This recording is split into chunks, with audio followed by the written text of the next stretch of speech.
सभी को good morning. हम लोग एससीईआरटी हिस्ट्री कर रहे हैं और इससे पहले दो क्लास हो चुका है। जो इससे पहले वाले दो क्लास नहीं किए हैं उनके पास ऑप्शन है करने का। आप वीडियो से कर सकते हैं, वो एप्लीकेशन हो सकता है, वो यूट्यूब हो सकता है। शुरुआत का कुछ क्लास डाले हैं। तो कल हम लोग बौद्ध धर्म किए थे, आज जैन धर्म से कंटिन्यू करेंगे। जैन धर्म सबको पता है।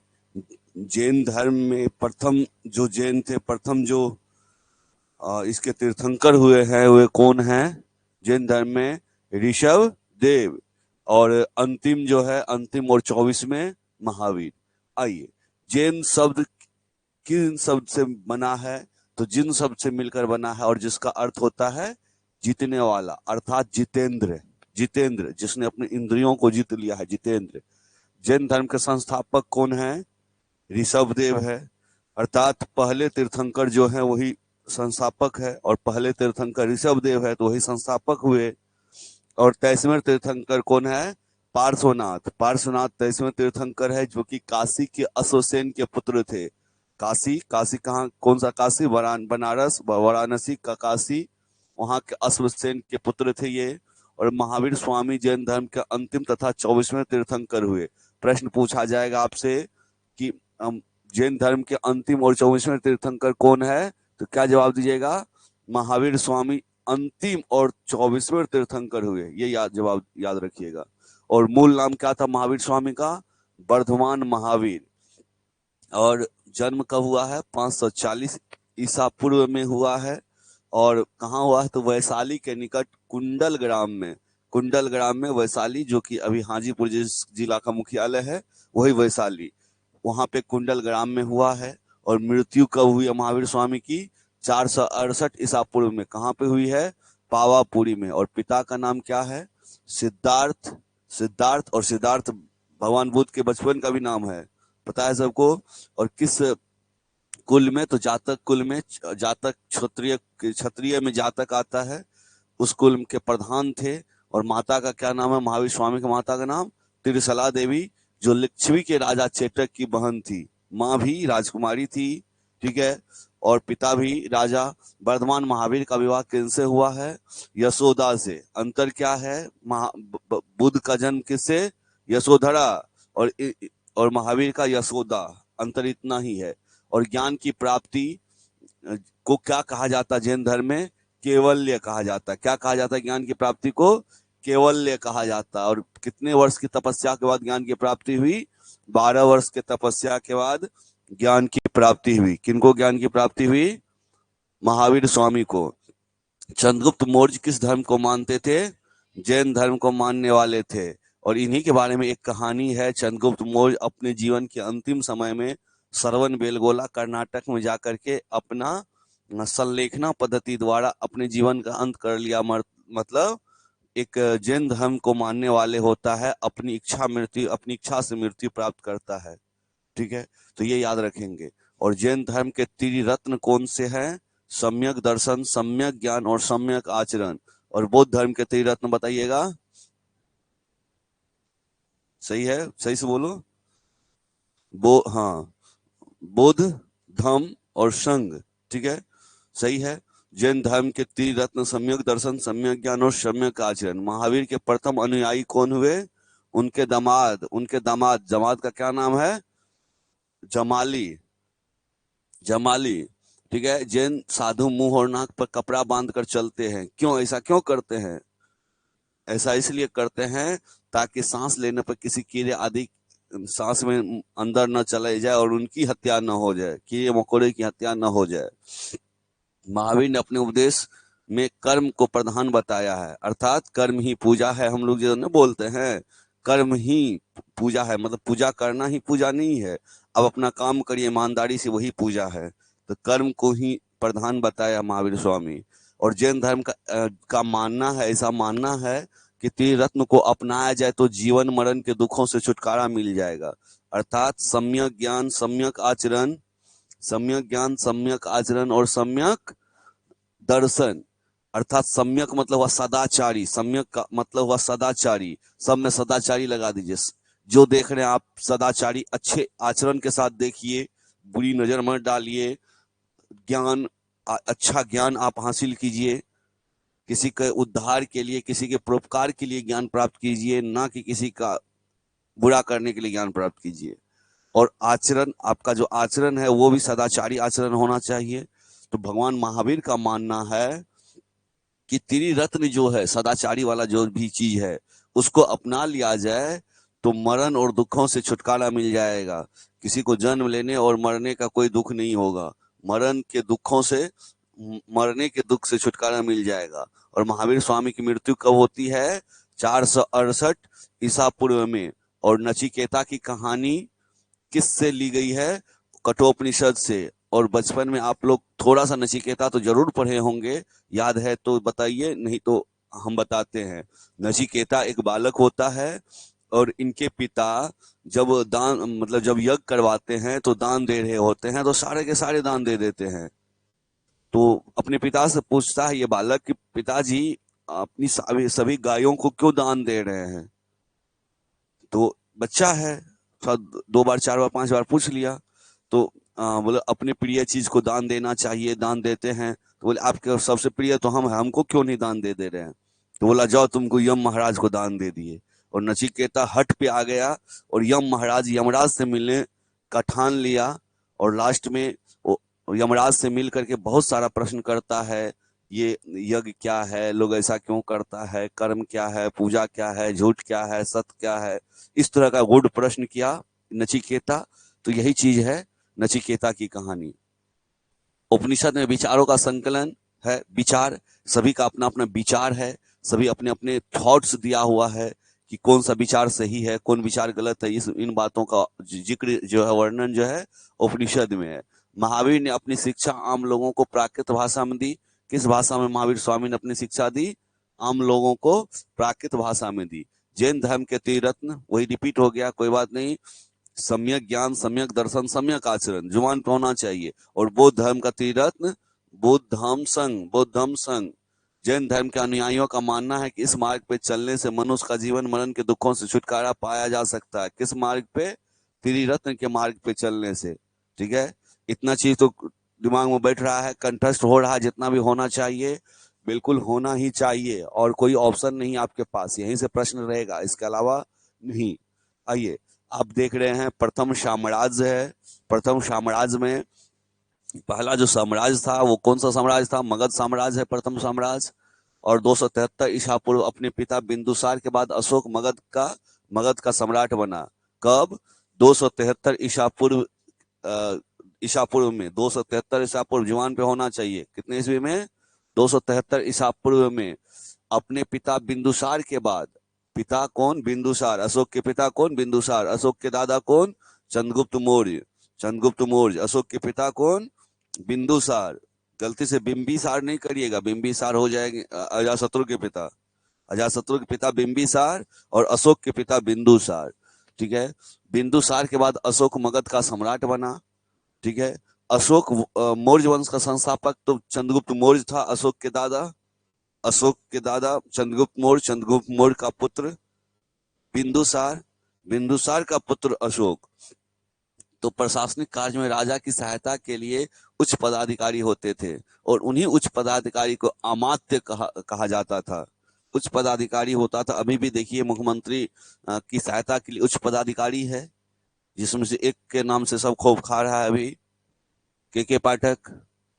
सब सुने होंगे, बच्चे बच्चे तक नाम सुन लिया है उसका। उनका उनका नाम बच्चे बच्चे तक को भी पता है। चलिए कोई बात नहीं। तो ठीक उसी तरह से पुराने जमाने में भी राजा होते थे और राजा की सहायता के लिए उच्च अधिकारी होते थे और इन्हीं उच्च अधिकारी को अमात्य कहा जाता था। क्या कहा जाता था? अमात्य। ये बात याद रखेंगे। अशोक की राजधानी कहाँ थी? पाटलिपुत्र। कौन सी पाटलिपुत्र? ये पटना वाला पाटलिपुत्र। जिलों की देखभाल स्थानिक और गांव की देखभाल गांव के मुखिया, जिन्हें ग्रामिक कहा जाता है। तो 2 वर्ड यहाँ याद रखेंगे, ग्रामिक और स्थानिक। जिला का देखभाल, अभी जिला की देखभाल डीएम के हाथ में है।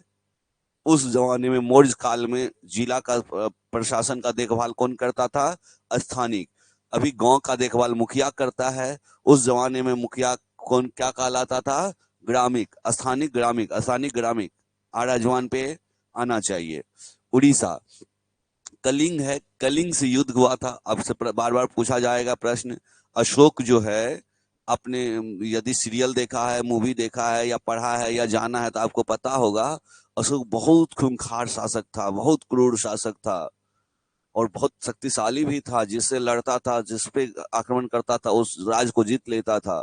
और हुआ ऐसा कि जब कलिंग से युद्ध हुआ, कलिंग भी ताकतवर, जब दो ताकतवर लड़े तो बहुत ज्यादा क्षति होगा। जब एक कमजोर लड़ा तो तुरंत हार मान लेगा कि हम हार मानते हैं, हम स्वीकार करते हैं, हम आपकी अधीनता स्वीकार करते हैं। लेकिन जब दो ताकतवर लड़ेगा क्या होगा? बहुत भयंकर खून खराबा होगा। कलिंग और जब मगध की लड़ाई हुई, कलिंग मतलब कलिंग कहाँ दिमाग में बैठा हुआ सबके? कलिंग कहाँ? उड़ीसा, उड़ीसा वाला, और मगध बिहार वाला। जब दोनों में लड़ाई हुई तो बहुत खून खराबा हुआ, खून की नदियां बह रही थी, ऐसा मानिए। यदि मूवी सीरियल में देखे तो पता है, नहीं देखे तो इमेजिन करिए। बहुत सारे लोग मारे गए और इन्हीं लोगों को देख करके अशोक का हृदय द्रवित हो गया। उन्होंने युद्ध छोड़ दिया और बौद्ध धर्म को अपना करके बौद्ध बन गया, बुद्ध बन गया, मतलब बुद्ध मार्गी बन गया। तो ये चीज है अशोक से संबंधित, ये चीज याद रखेंगे। तो अब कहाँ है कलिंग? उड़ीसा में। बौद्ध धर्म अपना लिया इसी युद्ध के बाद, ठीक है। सुदर्शन झील है, कहाँ है सुदर्शन झील? गुजरात में है। का निर्माण किसने किया है? चंद्रगुप्त मौर्य ने करवाया है। सुदर्शन झील का निर्माण चंद्रगुप्त मौर्य ने करवाया है। चंद्रगुप्त मौर्य जैन धर्म के अनुयायी थे। चंद्रगुप्त मौर्य किस धर्म के अनुयायी थे? जैन धर्म के अनुयायी थे। और गुरु का क्या नाम था? चंद्रगुप्त मौर्य के गुरु का नाम चाणक्य या कौटिल्य नाम था।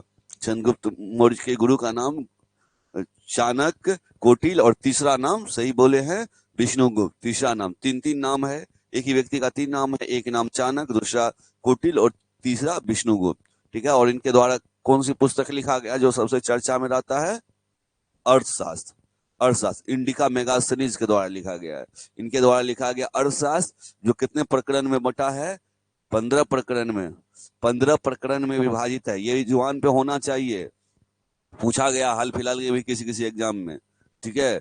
और अभी हम नेट का एग्जाम दिए थे, उसमें भी ये वाला क्वेश्चन था कि कितने प्रकरण में बटा हुआ है, कौन सा कितने प्रकरण में बटा? अर्थशास्त्र। देखिए, अर्थशास्त्र में कौन सा विषय है? अर्थव्यवस्था का विषय होगा? नहीं, गलत है, राजनीतिक बातें हैं, राजनीतिक वाली बात है। नाम भले अर्थशास्त्र है, बात है राजनीतिक की, ठीक है। ये पुस्तक है। चंद्रगुप्त के दरबार में आने वाला प्रथम यूनानी कौन था? मेगास्थनीज। इन्होंने इंडिका पुस्तक लिखी, मेगास्थनीज ने इंडिका पुस्तक लिखी है। और भावरू अभिलेख से अशोक का बौद्ध धर्मावली होना और धम्म और संघ के बीच विश्वास करने और संबंध जानकारी मिलती है। तो पूछा जाता है आपसे प्रश्न, किस अभिलेख से अशोक का बौद्ध धर्म को मानना या बौद्ध धर्मावलंबी होना, धम्म और संघ में विश्वास करने की जानकारी मिलती है? किस अभिलेख से? भावरू अभिलेख, ठीक है, भावरू अभिलेख से। और धम्म क्या है? संस्कृत शब्द का प्राकृतिक रूप है। धर्म हम लोग बोलते हैं ना, उसी का प्राकृतिक शब्द का धम्म है, ठीक है। और वर्तमान जहानाबाद जिले के बराबर पहाड़ी की 3 गुफाओं में, अभी जो जहानाबाद जिला है, गया के बगल में जहानाबाद, पटना से जब जाते हैं गया तो बीच में जहानाबाद आता है। तो उस जहानाबाद जिले में एक पहाड़ी है। पहाड़ बहुत बड़ा ऊंचा नहीं, पहाड़ी है, थोड़ा सा उससे कम ऊंचाई का पहाड़ी है। और उनमें 3 गुफाओं के दीवार पर अशोक के लेख मिलते हैं, अभी भी उत्कीर्ण मिलते हैं। उत्कीर्ण का वर्ड हमेशा दिमाग में रखिएगा, छेनी हथौड़ी से जो एक चिन्ह बना दिया जाता है, वही उत्कीर्ण वर्ड यूज होता है। उत्कीर्ण मिलते हैं अभिलेख। और इसमें अशोक द्वारा आजीवक संप्रदाय के साधु के आवास के गुफा दान किया गया था। तो साधुओं के लिए गुफा दान किया गया था। और साधु किस संप्रदाय को मानता था? आजीवक, आजीवक संप्रदाय के गुफा दान किए जाने का विवरण है। ये चीज हो गया।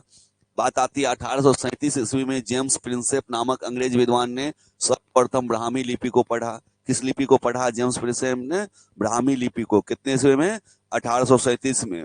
और जो कि अशोक के शिलालेख में मिलता है। ये लिपि अशोक के शिलालेख में मिलता है। अशोक ने अपने पुत्र महेंद्र और पुत्री संघमित्रा को नेतृत्व में एक दल श्रीलंका भेजा था। किस लिए? बौद्ध धर्म के प्रचार प्रसार के लिए।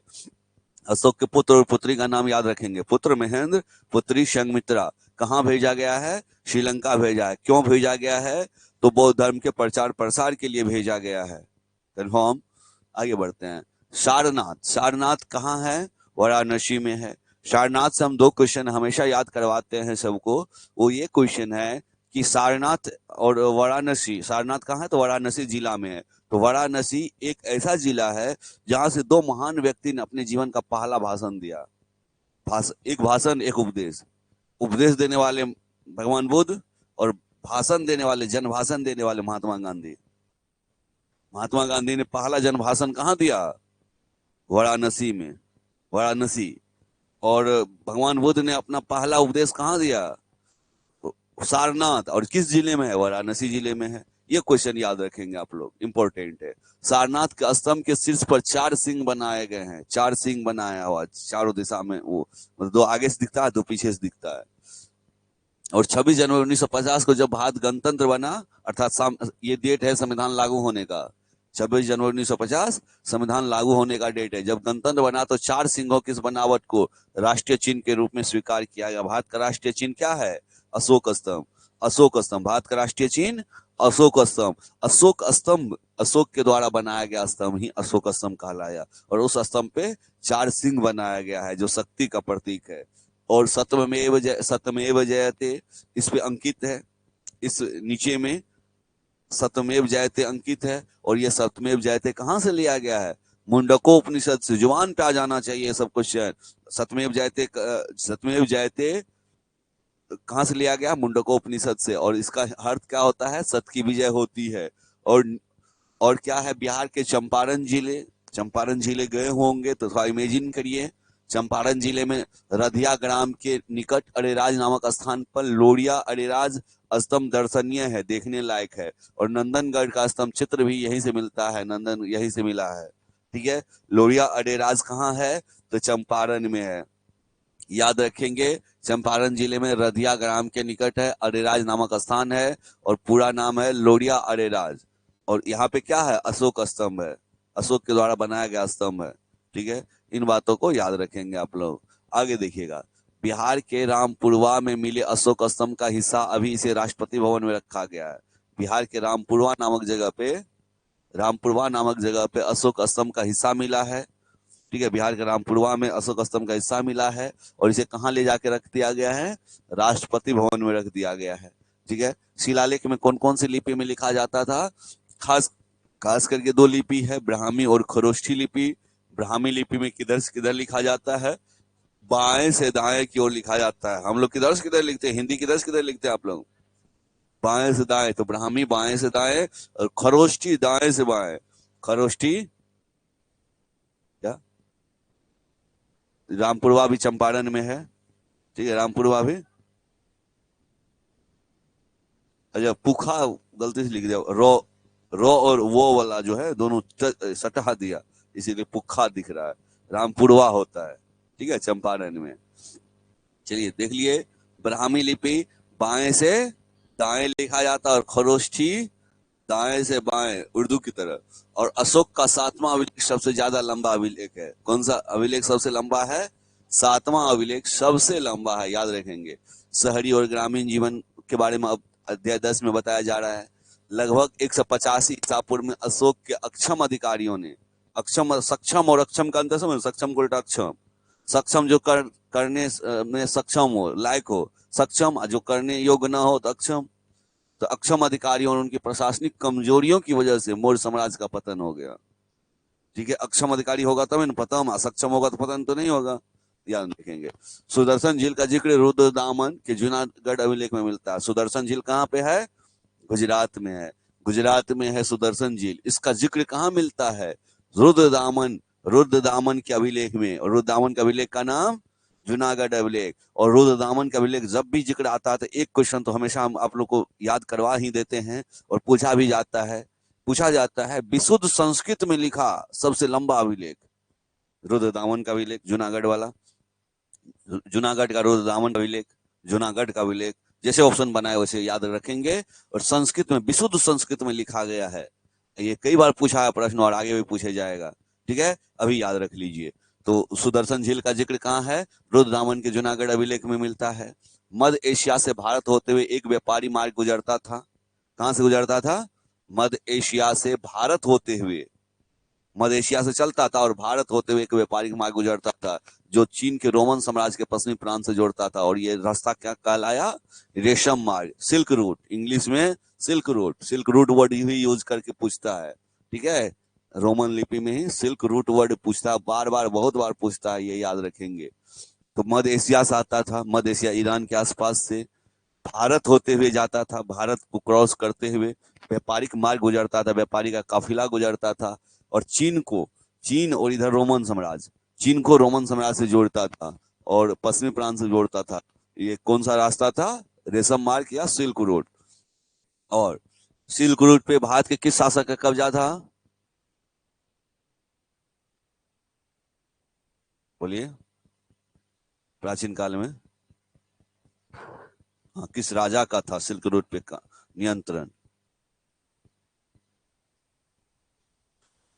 वो तो ठीक है, शुरुआत हुआ मगध उस समय, लेकिन ऐसा प्रश्न बनता है तो आप लोग याद रखेंगे कुषाण शासक कनिष्क संबंधित है, क्योंकि आप जब भी कनिष्क को पढ़ेंगे सिल्क रूट वहां अवश्य ही आएगा, ठीक है, आगे आ जाएगा फिर से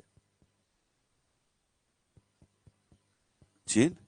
तो हाँ, रेशम के लिए चीन प्रसिद्ध अभी भी है, अभी भी रेशम का सबसे ज्यादा उत्पादन होता है। चीन से सिल्क रूट होते हुए मध्य एशिया जाता था और बीच में भारत पड़ता था, तो वहां से भी आता था और भारत से भी बहुत सारा सिल्क जाता था। सिल्क मतलब रेशम, सिल्क मतलब रेशम, भारत से भी जाता था उस रास्ते पे। अच्छा, उस रास्ते से गुजरने वाले हर एक व्यक्ति को यहाँ के राजा कनिष्क को टैक्स देना होता था, जब कनिष्क का शासन था तब, उससे पहले और बाद का नहीं। जब कनिष्क का शासन था तो उसमें नियंत्रण हो गया, कनिष्क का नियंत्रण हो गया सिल्क रूट पे, ठीक है, ये याद रखेंगे, ठीक है। तो सिल्क रूट इसीलिए नाम पड़ा क्योंकि उस रास्ते से सिल्क लेके गुजरता था, चीन से सिल्क जाता था यूनान, मध्य एशिया के आसपास, ठीक है। हिंद यूनानी शासकों ने सोने के सिक्के को भारत में पहली बार जारी किया। भैया लिख सकते इस क्वेश्चन को और आप लोग को याद भी होगा, और इसको और दूसरे इंग्लिश वर्ड यूज करके पूछता है। हिंद मतलब इंडो, यूनानी मतलब बैक्टीरियन, इंडो बैक्टीरियन, ऐसा भी ऑप्शन रहेगा, तो कंफ्यूज नहीं होना है। किन शासकों ने सोने के सिक्के को भारत में पहली बार जारी किया? भारत में सोना के सिक्का पहली बार जारी किया, तो ये याद रखेंगे, जुबान पे आ जाना चाहिए, हिंद यूनानी ने, इंडो बैक्टीरियन ने, हिंद यूनानी अर्थात इंडो बैक्टीरियन ने। आहत, नाम आहत पड़ा है, हम कहानी भी सुनाए हैं और फिर से एक बार बता दे रहे हैं, बताइए आहत नाम क्यों पड़ा?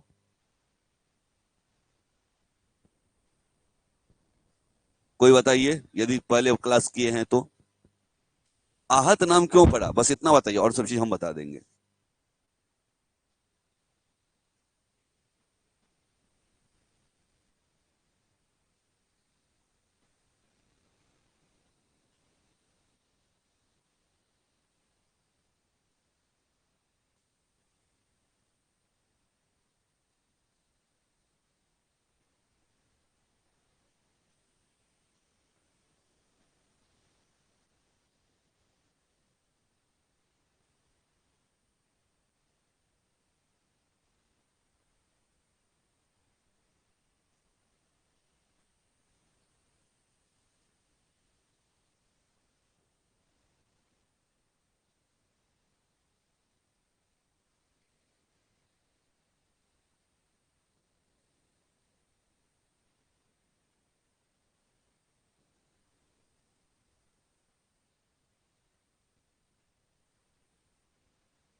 अब सही है, अब तो सही होगा, देखिए तो।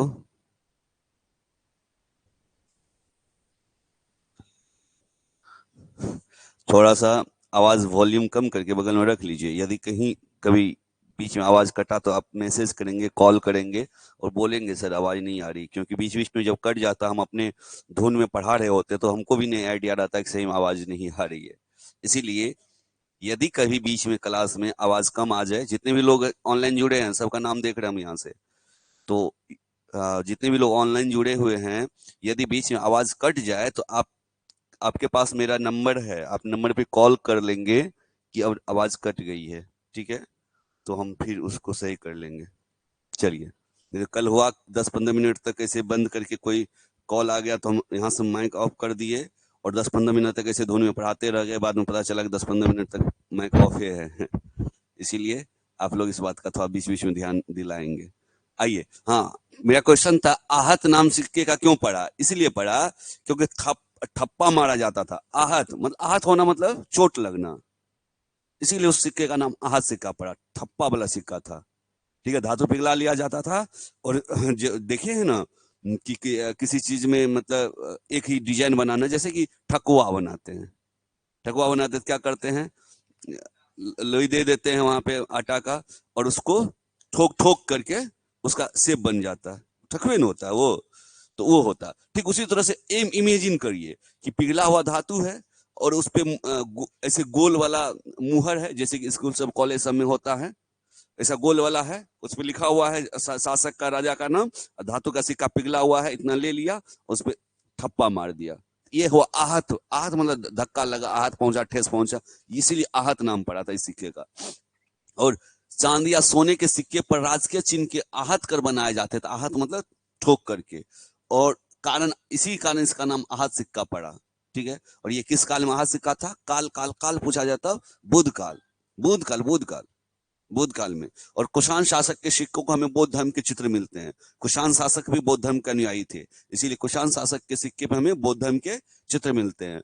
पटना का भिकना पहाड़ी जानते हैं, सब गए होंगे, मैक्सिमम लोग गए होंगे।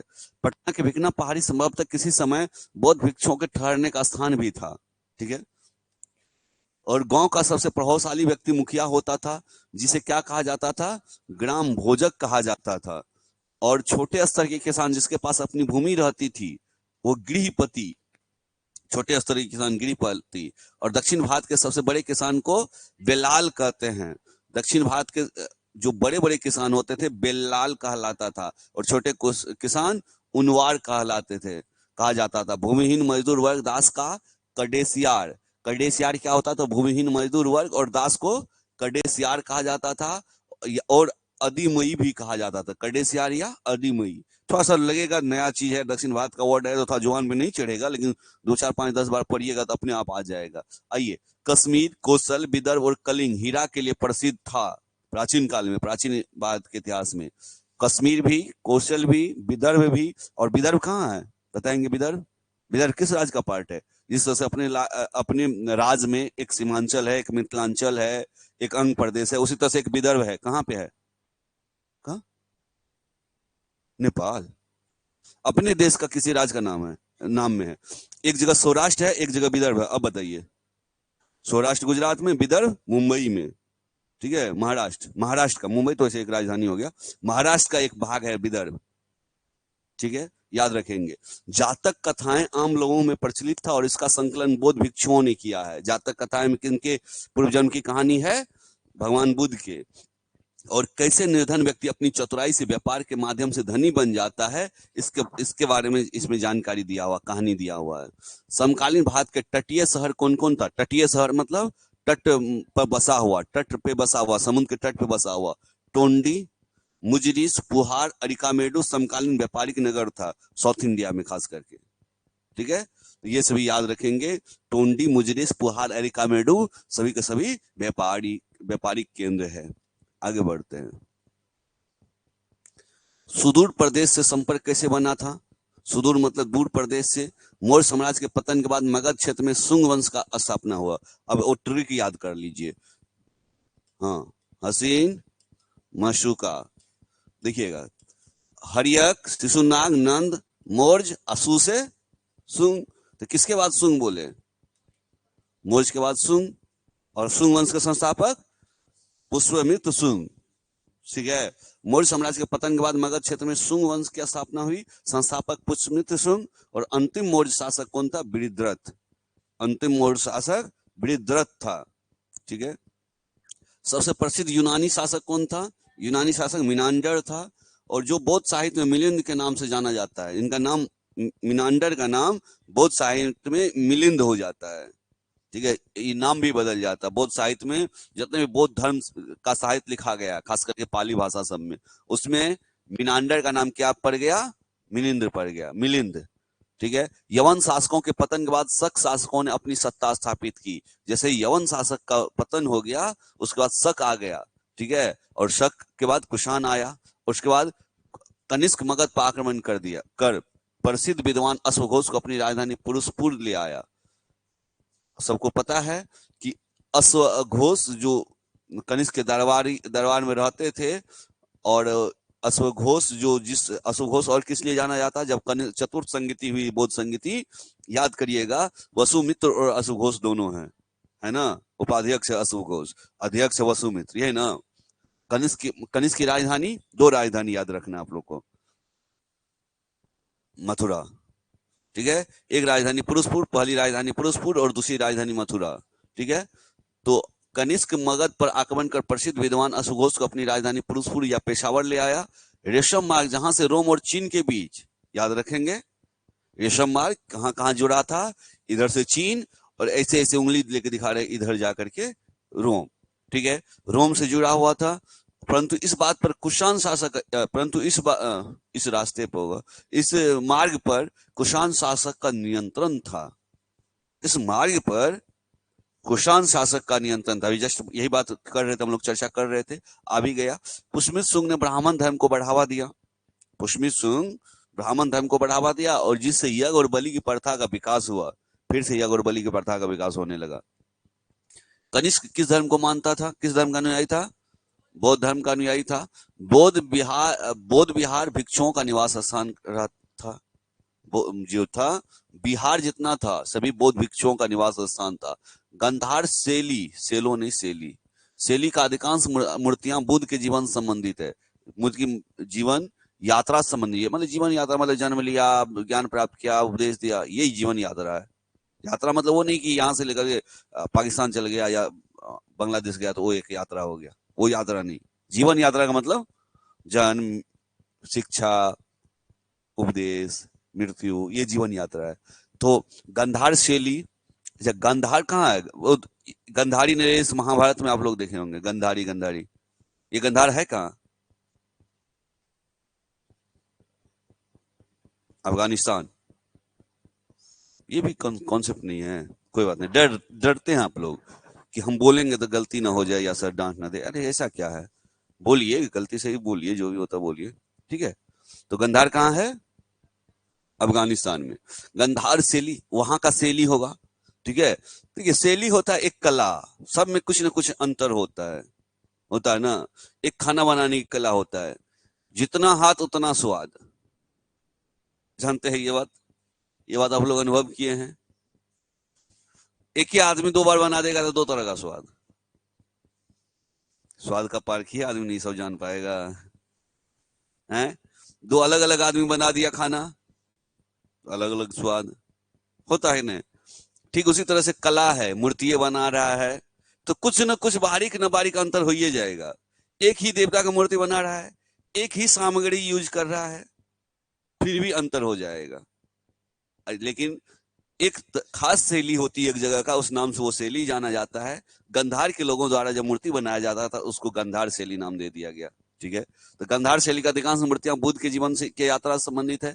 गंधार शैली को इंडोमिरिक शैली भी कहा जाता है। और कुषाण, इंडो मतलब भारत का और अफगानिस्तान का, उस रीजन के दोनों का मिक्स था। कुषाण काल में मथुरा का कला भी बहुत प्रमुख रहा था, क्योंकि मथुरा में भी इनका मतलब राजधानी था, मथुरा भी राजधानी था, तो मथुरा कला भी आ गया। और मथुरा शैली में स्थानीय रूप से उपलब्ध सुंदर लाल बलुआ पत्थर का उपयोग होता था। अंतर यही है, यहाँ सुंदर लाल बलुआ पत्थर का प्रयोग होता था। ठीक है। और आंध्र प्रदेश के अमरावती से बुद्ध की कई मूर्तियां प्राप्त हुई है, और अमरावती शैली कला विदेशी प्रभाव से पूर्ण मुक्त था। दो शैली है, गंधार और मथुरा शैली पर विदेशी प्रभाव था, जबकि अमरावती शैली, कहाँ का? आंध्र प्रदेश का अमरावती शैली जो है, इस पर कोई भी विदेशी प्रभाव नहीं था, ये भारतीय शैली था पूर्णतः। तो बुद्ध की मूर्तियां कितने शैली में प्राप्त हुआ है? मुख्यतः तीन शैली में, गांधार शैली में, मथुरा शैली में, अमरावती शैली में। और जो गांधार शैली में मिला है उसमें बाहरी विदेशी कला का भी प्रभाव है, और बुद्ध के जीवन यात्रा से है। और मथुरा शैली में की विशेषता लाल बलुआ पत्थर से बना होना, और अमरावती शैली की विशेषता कि शुद्ध भारत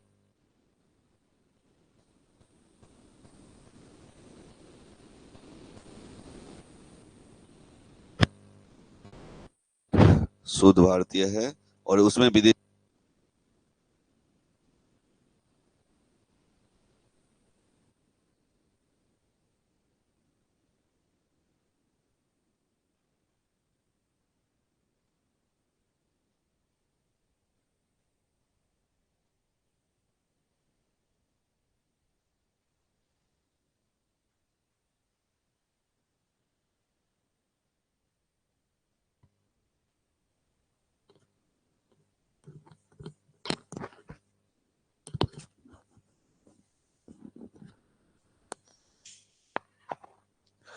तो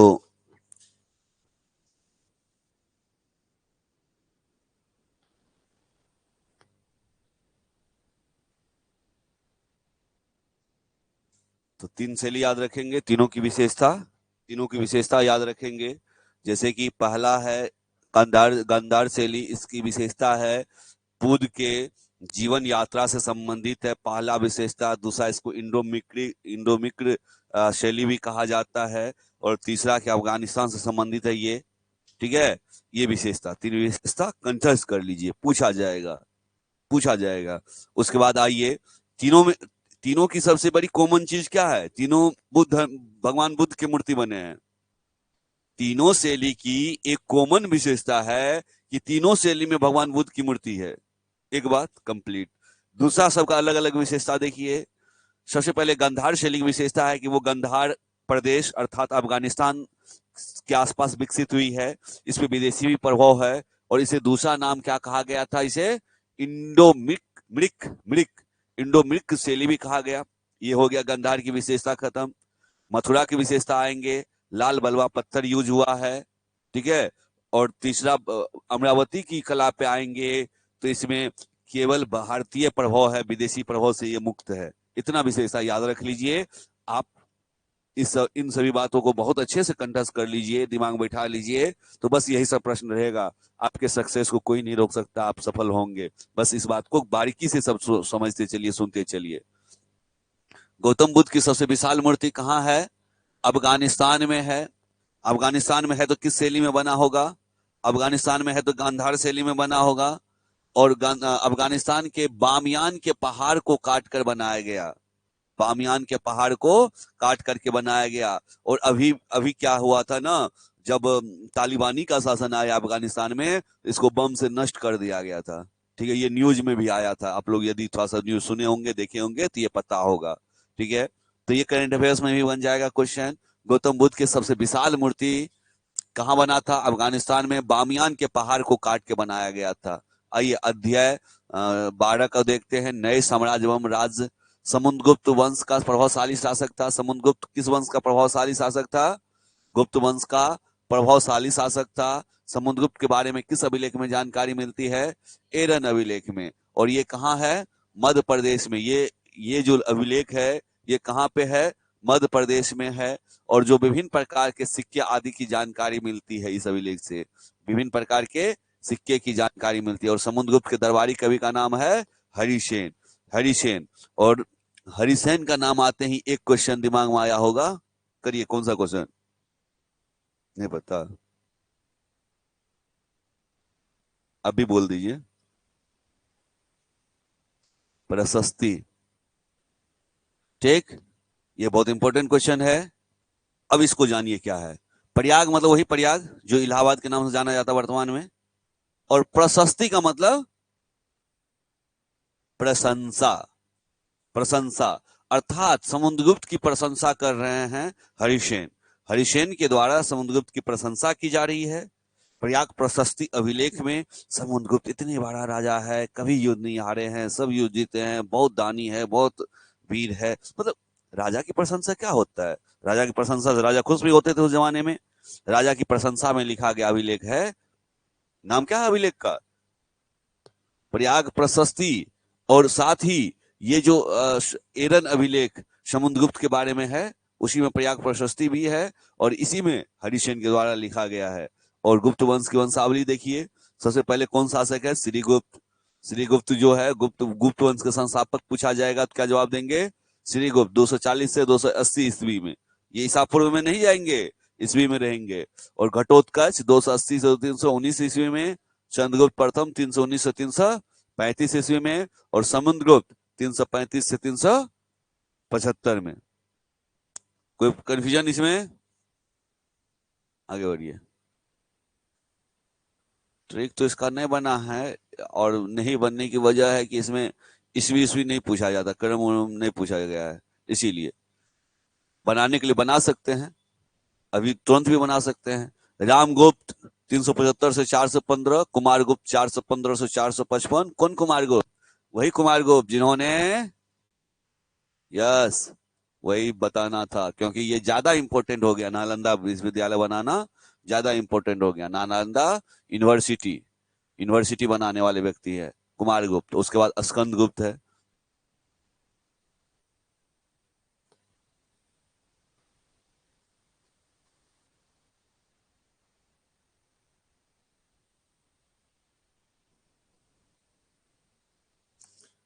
सबका शुरू वाला लाइन लीजिए, ट्रिक बन जाएगा। श्री घचस, श्री घचस रामकुश, श्री घचस रामकुश।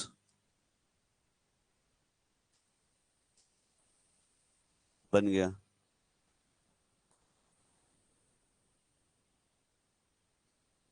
श्री घचस रामकुश। श्री क्या आ रहा है? रामकुश घस रहा है। श्री घचस रामकुश।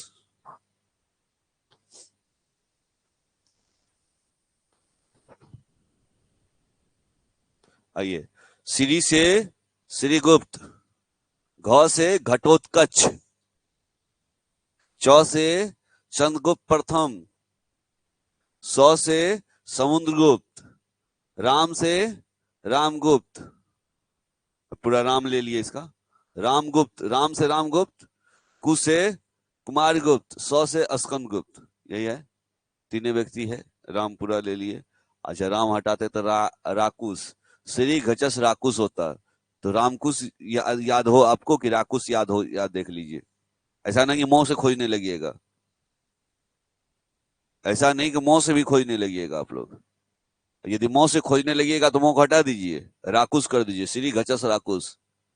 यदि नहीं खोजिएगा तो राम रहने दीजिए, क्योंकि राम, बार बार ट्रिक याद करिएगा, कम से कम रामों का नाम लीजिएगा इस बहाने, है ना। श्री घचस रामकुश। अब बात बचा, डेट को याद करिए। 240, 280, 280, 319, ठीक है। 319, 335, 335, 375, 375, 415, 415, 455, 455, 467। ठीक है। 2 4 5 बार रीडिंग दीजिए ना, दिमाग में कुछ ना कुछ तो जरूर बैठेगा, इतना भी ये नहीं पूछता है। चलिए, समुद्रगुप्त के बाद रामगुप्त को हटाकर योगपुत्र चंद्रगुप्त द्वितीय शासक बना। चंद्रगुप्त द्वितीय किसको हटा करके बना? समुद्रगुप्त के बाद रामगुप्त को हटा करके। और दिल्ली के महरौली नामक में स्थित लो स्तंभ। अच्छा, कुतुब मीनार गए हैं घूमने? कोई नहीं गए हैं? कोई नहीं, कोई बात नहीं। कुतुब मीनार के परिसर में एक लोहा का खंभा है, ये बनाया था उसी समय में। दिल्ली में चंद्र नाम से था, चंद्र शासक का नाम उल्लेख मिलता है। उसे चंद्रगुप्त टू भी कहा गया है, चंद्रगुप्त द्वितीय ही कहा गया है।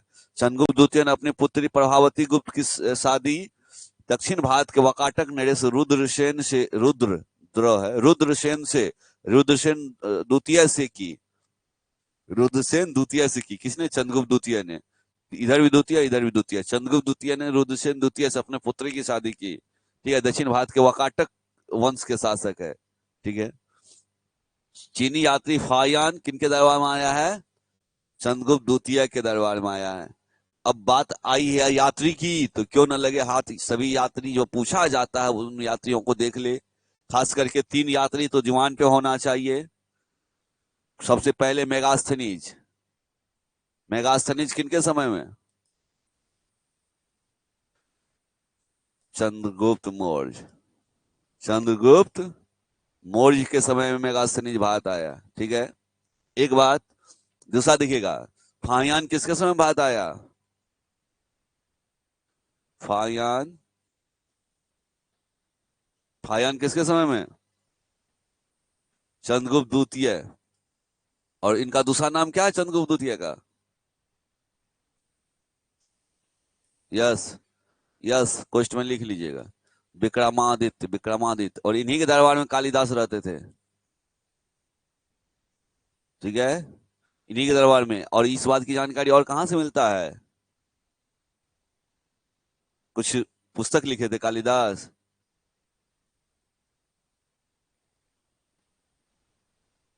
विक्रमांक चरित्र। ये नहीं लिखे विक्रमांक चरित्र, कुछ में यस कर देते हैं। याद करिए कालिदास की पुस्तक का उसी में एक नाम है। तो ये मेगास्थनीज, फाहियान। और तीसरा जो पूछा जाता है बहुत बार, वो है वेनशांग। बहुत अच्छा, हर्षवर्धन। ये तीन ज्यादा पूछा जाता है, पूछने के लिए तो बहुत कुछ है उनको, लेकिन ये तीन बहुत ज्यादा पूछा जाता है। मेगास्थनीज चंद्रगुप्त मौर्य के दरबार में, फाहियान चंद्रगुप्त द्वितीय या विक्रमादित्य के दरबार में, वेनसांग हर्षवर्धन के दरबार में आने वाले विदेशी है। जिस तरह से तीन विश्वविद्यालय याद किए हैं, किस विश्वविद्यालय किसने बनाया? नालंदा, विक्रमशिला और ओदंतपुरी। ठीक ठीक उसी तरह से ये तीन यात्री भी बहुत इंपॉर्टेंट है। तीन विश्वविद्यालय कौन बनाया, तीन यात्री कौन कौन आया, उतना ही इंपॉर्टेंट ये भी है। आगे बढ़ते हैं हम लोग, ठीक है। हाँ, तो कुमारगुप्त के शासनकाल में शिक्षा के महान केंद्र नालंदा महाविद्यालय का स्थापना की गई। और वेनसांग एक चीनी यात्री था। पल्लवों का प्रथम महत्वपूर्ण शासक कौन था? महेंद्र वर्मन प्रथम, पल्लव का। और पल्लवों को द्रविड़ शैली के संस्थापक के रूप में जाना जाता है। पल्लव ने किस शैली का विकास किया? द्रविड़ शैली का, द्रविड़ शैली का। और इसको बड़ा रो को नो का उच्चारण भी किया जाता है, द्रविड़ शैली का, ठीक है। और पल्लवों के वास्तुकला को काष्ठ और कदरा कला से मुक्त किया। अर्थात इससे पहले तक पल्लव जो थे, कंदरा अर्थात गुफा में, फिर कहीं पत्थर पे ही कुछ कलाकारी करते थे। लेकिन जब पल्लव आया तो वास्तुकला अर्थात बिल्डिंग निर्माण का, मतलब भवन निर्माण या मंदिर निर्माण का, ये काष्ठ और कदरा कला से मुक्त कर दिया। काष्ठ मतलब लकड़ी से, और कंदरा मतलब गुफा से मुक्त कर दिया, ठीक है। अब नया नया बिल्डिंग बनने लगा, किनके आने के बाद? पल्लव के आने के बाद। और एहोल अभिलेख पुलकेशियन द्वितीय है, एहोल अभिलेख पुलकेशियन द्वितीय है।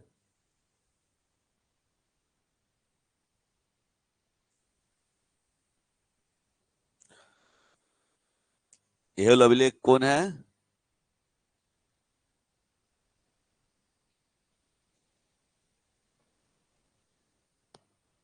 वही ना था। क्या हुआ, कोई दिक्कत? रवि कीर्ति किसके है? रवि कीर्ति किस अभिलेख के लेखक है? एक बार क्रॉस चेक करिए, रवि कीर्ति यही होगा, एहोल का होगा, देखिए एक बार। मोबाइल है, रवि कीर्ति किस अभिलेख के लेखक है? किससे संबंधित हो तो ठीक है, पुलकेशियन द्वितीय शासक से है। क्रॉस चेक कर लीजिए एक बार, गलती से है ना। एक बार चेक करके बता दो, कंफर्म करो। गलत जानकारी देने से लेने से अच्छा है, कोई बात नहीं, एक बार चेक कर लिया जाए। इंटरनेट का जमाना है, गूगल का जमाना है, इसमें कोई शर्म की बात नहीं है। हो सकता है माइंड से स्लिप हो सकता है।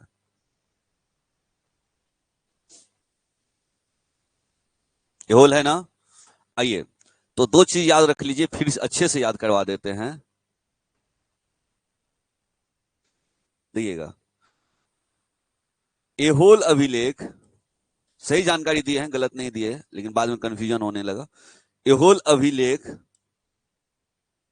शासक का नाम पूछे, शासक का नाम पूछे, पुलकेशियन द्वितीय, पुलकेशियन द्वितीय शासक पूछेगा। और जब भी पूछेगा कि लिखने वाला कौन है, लिखेगा शासक अपने से जाकर तो नहीं लिखेगा, कोई उनके दरबार का विद्वान कभी ही लिखेगा कुछ। तो लिखने वाले जो व्यक्ति है, लिखने वाले व्यक्ति, लिखने वाले रवि कीर्ति है, रवि कीर्ति, रवि कीर्ति, ठीक है, याद रहेगा। और ये हो गया। और दूसरा क्या था, प्रयाग प्रशस्ति।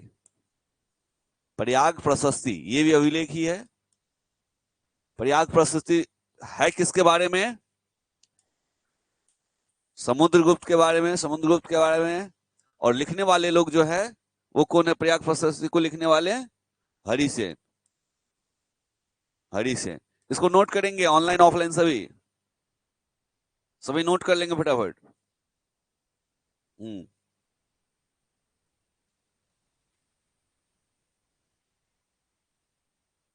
प्रयाग प्रशस्ति समुद्रगुप्त हरिसेन।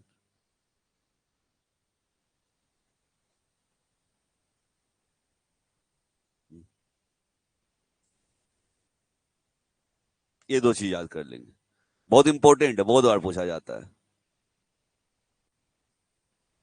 किस शासक के की प्रशंसा की गई है? दोनों प्रशंसा ही है। एहोल अभिलेख में पुलकेशिन द्वितीय की प्रशंसा किया है रविकीर्ति ने, और प्रयाग प्रशस्ति में समुद्रगुप्त की प्रशंसा किया है हरिसेन ने। इंपॉर्टेंट क्वेश्चन है दोनों, जितना भी चीज लिख रहे हैं आप लोग बहुत इंपॉर्टेंट है। बस बातों को समझिए और अच्छे से याद रखिए। और ऐसा नहीं कि ये कंप्लीट हो गया, आप लोग को ये एक चीज तो पता है, 8 क्लास का सिलेबस 10th में और 7 का 9th में है ना। तो अभी 8 का पढ़ रहे तो 10th में भी आ जाएगा ये चीज, और अच्छे से डिटेल्स। कोई बात नहीं, हो गया। आगे बढ़े, आगे बढ़ते हैं। आइए, कहाँ थे? इधर थे। समुद्रगुप्त प्रयाग प्रशस्ति अभिलेख को किसने लिखा है? हरिसेन ने लिखा। वही बात। कामरूप असम का पुराना नाम क्या है? कामरूप। कामरूप है असम का पुराना नाम। आइए, कुमारगुप्त के बाद स्कंदगुप्त शासक बना जो हुनों को पराजित किया और सक्रादित की उपाधि धारण की। कुमारगुप्त किसको हरा, स्कंद किसके बाद शासक बना है? स्कंदगुप्त, सॉरी, कुमारगुप्त के बाद स्कंदगुप्त शासक बना। कौन बना है? स्कंदगुप्त। और स्कंदगुप्त को क्या बोला जाता है? हुनों को हराने वाला शासक। और उन्होंने हुन को हराने पे कौन सी उपाधि ली? ये भी प्रश्न इंपॉर्टेंट है। सक्रादित। सक्रादित अर्थात सक्रों को हराने वाला, सक्र को मतलब हुन को हराने वाला। और प्रथम हुन आक्रमणकारी कौन था? तोरमन। इनका पुत्र मिहिर बौद्ध धर्म के प्रति घृणा करता था और इसने बौद्ध भिक्षुओं की हत्या की और बौद्ध विहार को भी नष्ट कर दिया। ठीक है, बौद्ध विहार को भी नष्ट कर दिया। प्रथम हुन आक्रमण किसके काल में हुआ, किसके समय हुआ है? तोरमन के समय। किसके समय? तोरमन के समय। प्रथम हुन आक्रमण तोरमन के समय। और इनका पुत्र कौन था? मिहिर। तोरमन का पुत्र मिहिर था। और मिहिर किस धर्म से घृणा करता था? बौद्ध धर्म से। इसीलिए बहुत सारे बौद्ध भिक्षुओं को मारा और बौद्ध विहार जहां बौद्ध भिक्षु रहते थे उनको नष्ट करवा दिया। याद रखेंगे। आइए संस्कृति और विज्ञान देखते हैं।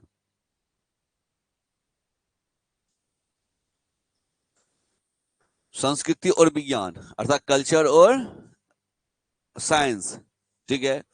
भारत के इतिहास में चौथी और 7वीं सदी के बीच का समय सांस्कृतिक और वैज्ञानिक प्रगति के दृष्टिकोण से महत्वपूर्ण है। काल याद करेंगे, कब से कब तक का? चौथी एवं 7वीं सदी। चौथी एवं 7वीं सदी के बीच का समय जो था, ये सांस्कृतिक और वैज्ञानिक प्रगति के दृष्टिकोण से ज्यादा महत्वपूर्ण था। कुमार संभवम में कालिदास शिव पार्वती के प्रेम की एक कथा, कथा मतलब व्यथों का, कथाओं का वर्णन किया है। तो याद रखेंगे, कुमार संभवम किसके द्वारा लिखा गया है? कालिदास के द्वारा लिखा गया है। और कालिदास ने इसमें किसके बारे में वर्णन किया है? शिव और पार्वती के बारे में। कालिदास की रचना, पहला रचना ऋतु संहार, दूसरा मेघदूतम, तीसरा कुमार संभवम, चौथा रघुवंशम, पांचवा अभिज्ञान शकुंतलम। ये सब जुबान पे ले आइए, कंटेस्ट कर लीजिए इन सब चीज को। ठीक है। मेघदूतम, कुमार संभवम, रघुवंशम, अभिज्ञान शकुंतलम। अच्छा, शूद्रक की एक रचना है मृच कटिकम। हम लोग चैप्टर ही पढ़ने जा रहे हैं संस्कृति और विज्ञान, तो उस समय जो जो भी लिखा गया सब कुछ देखेंगे हम लोग, और विज्ञान में क्या क्या प्रगति हुआ वो भी देखेंगे। चलिए आगे बढ़ते हैं। मुद्रा राक्षस के लेखक मुद्रा राक्षस में चाणक्य की योजनाओं का वर्णन है। चाणक्य ने कौन कौन योजना बनाया जिससे कि चंद्रगुप्त मौर्य की जीत हुई और किनकी हार हुई? नंद वंश के शासक घनानंद की। घनानंद हारा, जीता कौन? चंद्रगुप्त मौर्य। और चंद्रगुप्त मौर्य को जिताने में सहायता किसने किया? चाणक्य ने। इसी का वर्णन है किसमें? मुद्रा मुद्रा राक्षस में। मुद्रा राक्षस में चाणक्य की योजनाओं का वर्णन है। चंद्रगुप्त द्वितीय के नवरत्न में से एक अमर सिंह है जिन्होंने किस चीज की रचना की है? अमर कोश की रचना की है। कामसूत्र के लेखक वात्स्यायन। कामसूत्र के रचनाकार कौन है? वात्स्यायन है। और पंचतंत्र के लेखक विष्णु शर्मा है। और गर्भगिरी क्या होता है? गर्भगिरी, यहाँ तो थोड़ा सा टाइपिंग एरर है, गर्भगिरी नहीं गर्भगिरी। बताइएगा क्या होता है गर्भगिरी?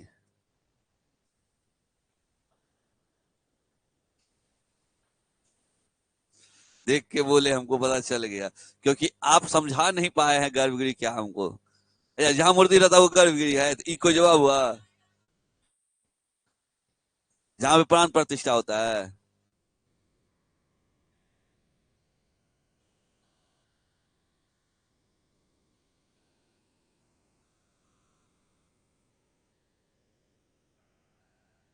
चलिए अब आप लोग अनुमान लगाना छोड़िए, अब सुन लीजिए। एक चीज देखे होंगे मंदिर में, खास करके उत्तर भारत वाले मंदिर में, खास करके देखे होंगे जहां पे मूर्ति रखा जाता है ठीक उसके ऊपर खाली रहता है। मतलब जब गुंबज बनाया जाता है, गोल गुंबज, अक्सर कहीं कहीं होगा कि जहां मूर्ति है उसके बगल में ही रखा गया है, बगल में रखा है, लेकिन अक्सर देखे होंगे, चाहे वो सिंहेश्वर का देखिए, जहां का तिलेश्वर का देखिए, या जहां का भी देखिएगा, गुंबज टाइप होगा। जहां गर्भगृह होता है, मूर्ति स्थापित होता है या लिंग स्थापित होता है, तो उसके ऊपर गर्भगृह होता है, पूरा खाली जगह होता है, वही गर्भगृह है। तो वो बात वही हुआ घुमा करके।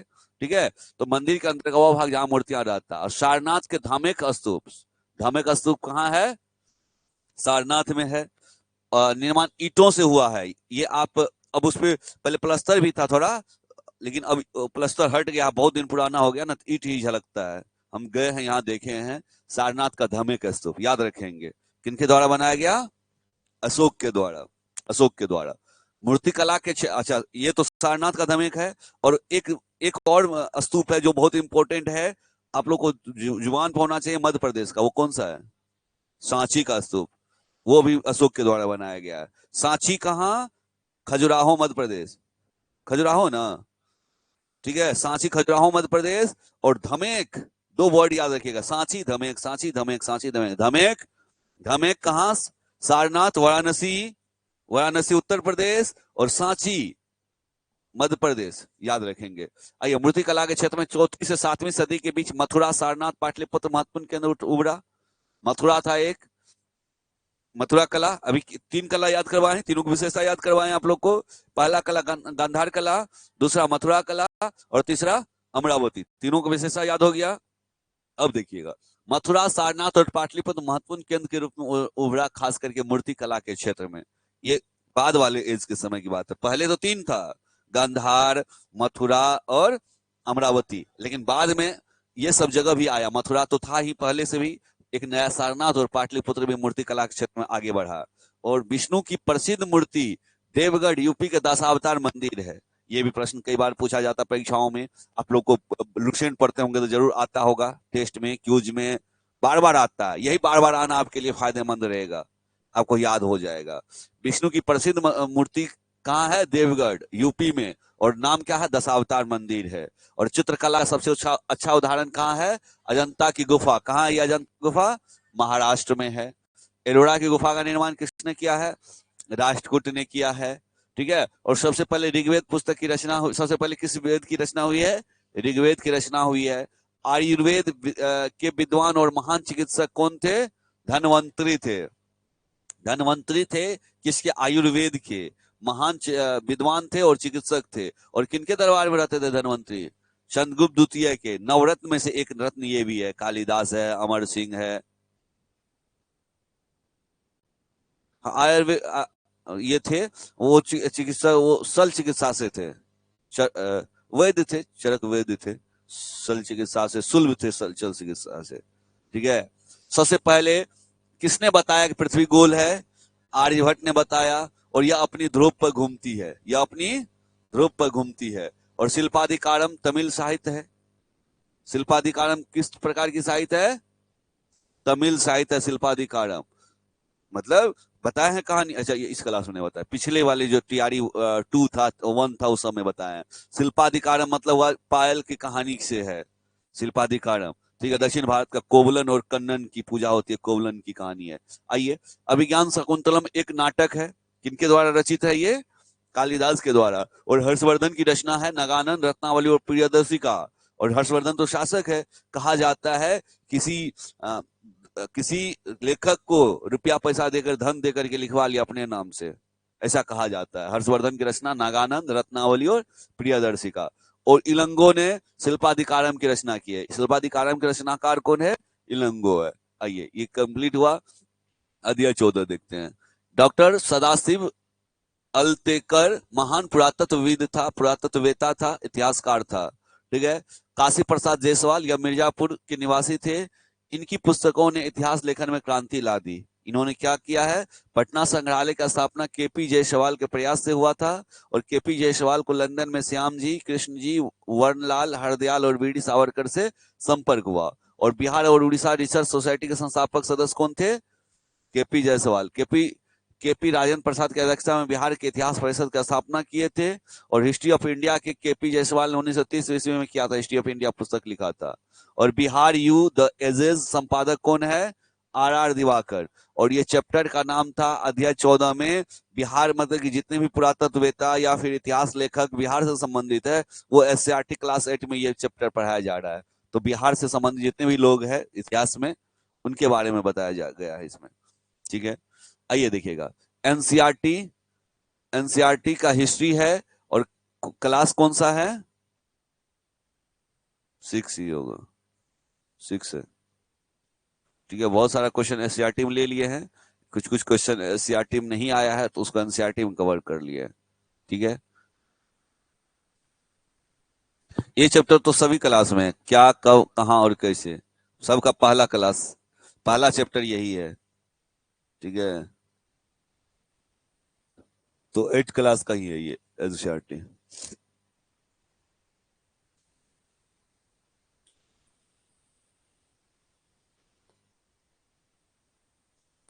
आप लोगों को समय दिए थे 6 बजे से, क्यों नहीं आ पा रहे हैं 6 बजे से? शाम में 5 बजे से, सुबह में 6 बजे से। 6 बजे से हिस्ट्री और 5 बजे से पॉलिटी। 6 बजे से हिस्ट्री। तो समय निकालिए, जहां आप पढ़ रहे हैं सर को बोलिए सर दूसरे टाइम में हमको पढ़ा दीजिए। ठीक है। आप किसी तरह से टाइम एडजस्ट करना चाहेंगे, रिक्वेस्ट करेंगे तो सब हो जाएगा। ठीक है। रिक्वेस्ट करेंगे, समय निकालेंगे तो जरूर निकलेगा, ऐसा है। तो ये दोनों टाइम आकर के आप कर लीजिए। टारगेट, पढ़ाई कर रहे हैं फाउंडेशन का, लेकिन पढ़ा रहे हैं टारगेट के जैसे, अप्रैल तक में सब कंप्लीट। पढ़ा रहे फाउंडेशन जैसा, और टारगेट है टारगेट जैसा, टारगेट बैच जैसा, अर्थात अप्रैल तक सब कुछ कंप्लीट हो जाएगा। समय दे दे के पढ़ा रहे हैं, इसीलिए इसीलिए सभी 6 बजे से आ जाइएगा। चलिए आगे देख लेते हैं। लगभग 7:45 तक देखते हैं। देखिए ध्यान से, बातचीत नहीं करिए, उसके बाद फिर ज्योग्राफी पे आएंगे। एनसीईआरटी इतिहास है, क्या, कब, कहां और कैसे है। तो प्राचीन काल में लोग किस भाषा का प्रयोग करते थे? प्राचीन काल में लोग संस्कृत, और संस्कृत से पहले भी एक संस्कृत था, जिसको कौन सा संस्कृत बोले थे कल? वैदिक संस्कृत, जिसमें वेद लिखा गया, वैदिक संस्कृत। और प्राकृत भाषा का प्रयोग करते थे। वर्ष की गणना कहां से करते हैं? ईसा मसीह के जन्म से करते हैं, इसीलिए उसमें ईस्वी लगाते हैं। और ऋग्वेद की भाषा क्या थी? संस्कृत। और जब पूछे कौन सा संस्कृत, तो वैदिक संस्कृत। सिंधु नदी के सहायक नदियां कौन? व्यास और सतलुज। अच्छा, यहाँ क्यों वर्णन आया सिंधु नदी का? क्योंकि जब आर्य आया, जब मध्य एशिया से आया था, ईरान से आया था, तो कहां बसा था? सप्त सेंधव प्रदेश में बसा था। कहां बसा था? सप्त सेंधव प्रदेश में बसा था। और कृषि का आरंभ कब से हुआ है? 8,000 वर्ष पूर्व हुई हुआ है कृषि का प्रयोग। और जो जो नदियां बड़ी नदियों में आकर मिलती है उसे क्या कहते हैं? सहायक नदी कहते हैं। और इसमें इसीलिए ऐसा लग रहा है क्योंकि मैक्सिमम चीज जो एससीईआरटी में पढ़ा दिया है एनसीईआरटी में छाड़ दिया है, इसीलिए लग रहा है कहीं से कहीं कुछ कुछ लिए हैं। हाँ, तो इससे पहले एससीईआरटी में पढ़ा चुके हैं, आप वीडियो देख सकते हैं उसको रिवीजन के लिए। अशोक के शासन काल में सबसे ज्यादा अभिलेख लिखा गया। पूछा जाएगा प्रश्न किसके काल में? तो अशोक के काल में। गंगा नदी के दक्षिण में फैला गंगा तथा इसकी शाख नदियां सोन के आसपास का क्षेत्र प्राचीन काल में मगध के नाम से जाना जाता था। अब पूछा जाता है प्रश्न, किन दो नदियों के संगम पे पाटलिपुत्र बसा हुआ था? गंगा और गंगा, गंगा और गंगा, गंगा और सोन जवाब होगा इसका सही जवाब। बहुत अच्छा। गंगा और सोन के संगम पे बसा हुआ है। ठीक है, एक तरफ से गंगा है, एक तरफ से सोन नदी आती है, और वहां पे बसा हुआ है पाटलिपुत्र अर्थात पटना शहर। ठीक है, और जो प्राचीन राजधानी था वो नदियों से घिरा था, पहाड़ से? पहाड़ से। कौन सी राजधानी, कौन सी? गिरिव्र राजगीर या गिरिव्रज? गिरिव्रज। ठीक है। सोन, गंगा और सोन के संगम में बसा है। और आखेट का अर्थ क्या होता है? शिकार। पांडुलिपि का अर्थ है किसी पेड़ के छाल पर बनाई गई, लिखी गई पांडुलिपि। ठीक है, हाथ से लिखा हुआ। आखेट खाद्य संग्रह से भोजन तक, इसके सारे प्रश्न एससीईआरटी में समाहित है, कोई एक्स्ट्रा चीज नहीं था, इसीलिए देख लीजिएगा वहां। खाद्य संग्रह से भोजन उत्पादन तक, देखिएगा कोल्डी हवा कहाँ है? उत्तर प्रदेश में। यहां से किस चीज के साक्ष्य मिले कोल्डी हवा से? चावल के। अच्छा, जम्मू कश्मीर का बुर्ज होम है, ये यहां से किस चीज का साक्ष्य मिला है बुर्ज होम से? गर्त का। गर्त क्या होता है? गड्ढा। जमीन में गड्ढा करके लोग रहता था जम्मू कश्मीर में, बुर्ज होम में। ठीक है, गड्ढा करके रहता था, गड्ढा कर देता तो उसमें अंदर में रहता था, ऊपर से किसी चीज से ढक लेता था। हाँ, कुत्ता के साथ आदमी को दफनाया गया, सही जवाब है। कहाँ पे? तो जगह तो बहुत होता है, तो खास करके बताओगी तुम। चलिए, बिहार के चिरांद किस जिले में है? चिरांद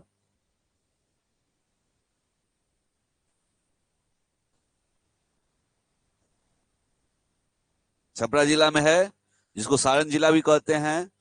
ठीक है, यहां से क्या मिला है? प्राचीन काल के औजार मिले हैं।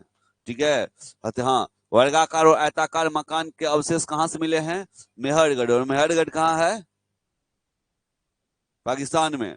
नवपाषाण स्थल में असम के दाऊजली हेडिंग अवस्थित है। नवपाषाण स्थल, नवपाषाण कालीन, यहाँ से औजार मिला है। ठीक है, आरंभिक मानव अपना भोजन का इंतजाम कैसे करते थे? निम्न रूप से, तो जंगली जानवर का शिकार करके, मछलियां और चिड़िया पकड़ के, पेड़ पौधे की पत्ती, फल फूल, कंद मूल इकट्ठा करते थे। और गेंडे के नीचे, गड्ढे के नीचे घर बनाकर रहने वाले को गर्तावास कहा जाता है। गड्ढा होगा, गलती से यहाँ टाइपिंग है। गड्ढे के नीचे घर बनाकर रहने वाले को गर्तावास, वहीं पे लिखे बुर्ज होम, गर्तावास का उदाहरण है ना? बुर्ज होम के लोग गड्ढे के नीचे घर बनाते थे, वही चीज है। फिर आ गया सेल क्षेत्र। सेल क्षेत्र मतलब पत्थर पे बना क्षेत्र। इसका सबसे बेहतर नमूना क्या है, उदाहरण क्या है? भीमबेटका का गुफा, मध्य प्रदेश रायसेन जिला, भीमबेटका का गुफा। ठीक है, तो सेल क्षेत्र मध्य प्रदेश और दक्षिण उत्तर प्रदेश की गुफाओं से प्राप्त हुआ है। और आरंभिक मानव के औजार किसके बने होते थे? लकड़ी के, पत्थर के, हड्डियों के बने होते थे। और शुतुरमुर्ग के अंडे से क्या बनाया जाता था? मन के। मन के बोले तो माला मोती, वही बात हुआ। ठीक है, ये बनता था उस जमाने में शुतुरमुर्ग के अंडा से। कुरनूल की गुफाओं में किस चीज के साक्ष्य मिले हैं? राख, राख के साक्ष्य मिले हैं। आइए, बुर्ज होम कश्मीर में जमीन के नीचे निवास था जिसे गर्तावास कहा जाता था। ठीक है, मेहरगढ़ में चौकोर तथा आयताकार घरों के अवशेष मिले। कैसे? चौकोर और आयताकार। कहां से? मेहरगढ़ से। मेहरगढ़ से। सबसे पहले पालतू जानवर, उसके बाद भेड़, फिर बकरी। ठीक है, सबसे पहला प्रयोग किया गया औजार सबसे पहला प्रयोग किया गया औजार कुल्हाड़ी। सबसे पहला प्रयोग किया गया धातु तांबा। चलिए, बहुत अच्छा। मेहरगढ़ के प्रत्येक घर में क्या 4 या उससे अधिक कमरे थे? और अग्निकुंड कहाँ से मिला है? कालीबंगा और लोथल से मिले हैं। महान स्नानागार कहाँ से? मोहनजोदड़ो से। और बंदरगाह नगर कौन है? लोथल। लोथल है। और वो कहाँ है? तो गुजरात में है। वेदों की संख्या? सबसे पुराना वेद ऋग्वेद की प्रार्थनाओं को क्या कहा जाता है? सूक्त कहा जाता है। और वैदिक राजा के लिए धार्मिक अनुष्ठान कौन करवाता था? पुरोहित करवाता था। और वेद संस्कृत भाषा में लिखे गए थे, ये बात पता है सबको।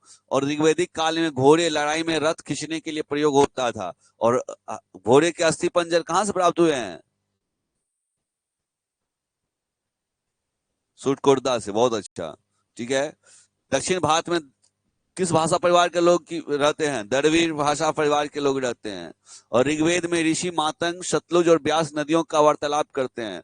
मातंग जो है ऋग्वेद में ऋषि मातंग सतलुज और ब्यास नदियों के साथ वार्तालाप करते हैं, बातचीत करते हैं। ये कैसे करते हैं वही सोचो। चरक ने चरक संहिता लिखी। ठीक है। चरक संहिता किनके द्वारा लिखा गया है? चरक ने। और इसमें ये कम संभावना पूछने का कि चरक संहिता किसने लिखा। आंसर होगा चरक। थोड़ी नहीं पूछेगा। खास करके ये पूछ सकता है चरक संहिता किससे संबंधित है? तो चिकित्सा शास्त्र से संबंधित है, ये प्रश्न पूछा जाएगा। ठीक है। ऋग्वेद में पुरोहित और राजा समूहों का वर्गीकरण काम का आधार पर किया जाता था। ऋग्वेद में कल बता रहे थे, समझा रहे थे, कल ही की क्लास में हुआ है कि ऋग्वेद में क्या हुआ और उत्तर वैदिक काल में जितने भी वेद लिखे गए उसमें क्या हुआ। ऋग्वेद में सब कुछ अच्छा अच्छा था और उत्तर वैदिक काल में सबको बढ़ा चढ़ा करके लिख दिया गया। यज्ञ करो नहीं तो मोक्ष नहीं प्राप्त होगा। ठीक है। ये सभी बातें। और वैदिक काल में जनता और पूरे समुदाय के लिए जन विष का प्रयोग होता था। ठीक है। जन या विष, जन से जनता बना और विष वही हुआ। चरक एक प्रसिद्ध क्या है? वेद है। चरक ने कौन सी संहिता लिखी है? चरक संहिता। और चरक ने मनुष्य के शरीर में कितना हड्डियों का वर्णन किया? 360 हड्डियों का वर्णन किया। लेकिन रियल में होता कितना है?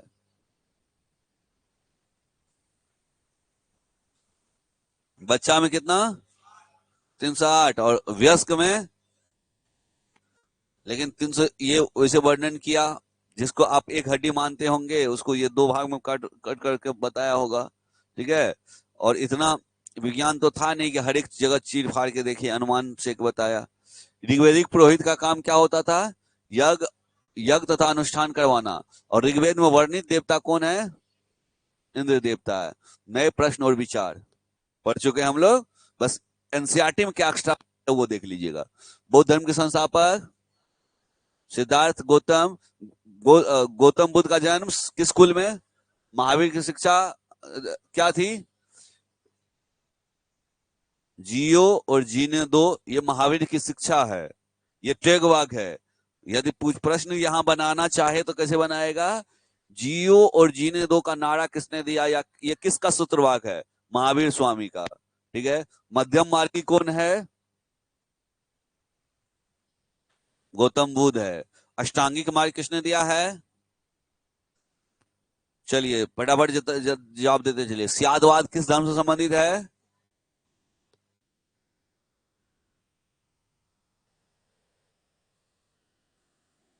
जल्दी जवाब दीजिए। स्यादवाद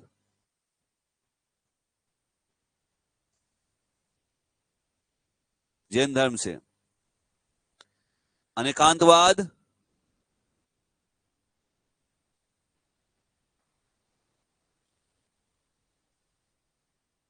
एक ही चीज है इसीलिए जैन धर्म है।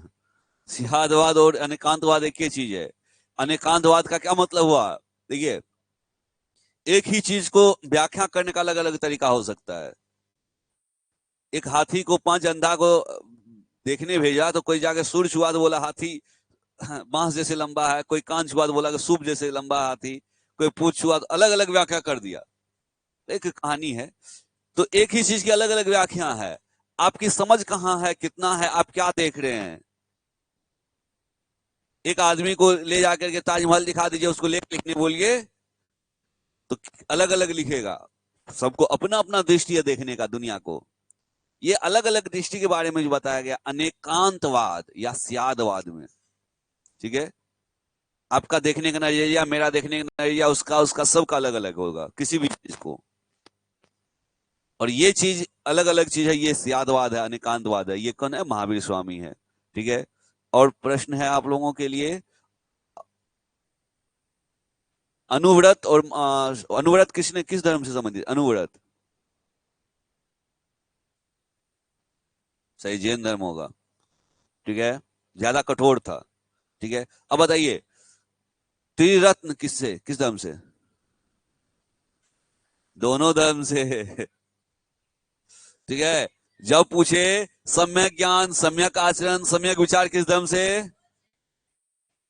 जैन धर्म से। बौद्ध धर्म और संघ किस धर्म से? ये बौद्ध धर्म से। ठीक है। क्वेश्चन और है, क्वेश्चन और है, और बताइए किस धर्म में, किस धर्म में जीव की हत्या को पाप माना गया? बौद्ध या जैन? दोनों धर्म में है। दोनों धर्म में जीव की हत्या को पाप माना गया है। ये कॉन्सेप्ट है, कोई बात नहीं, आप लोग परेशान मत हो, ये दोनों सा कॉन्सेप्ट है। और ज्यादा करके जैन धर्म, क्योंकि वो क्या करता है, वो दो चीज से मना करता है। वो कहता है क्या, जब बरसात आ गया ना तो पैदल पैदल चलो भी नहीं, कीड़े मकोड़े मर जाएंगे।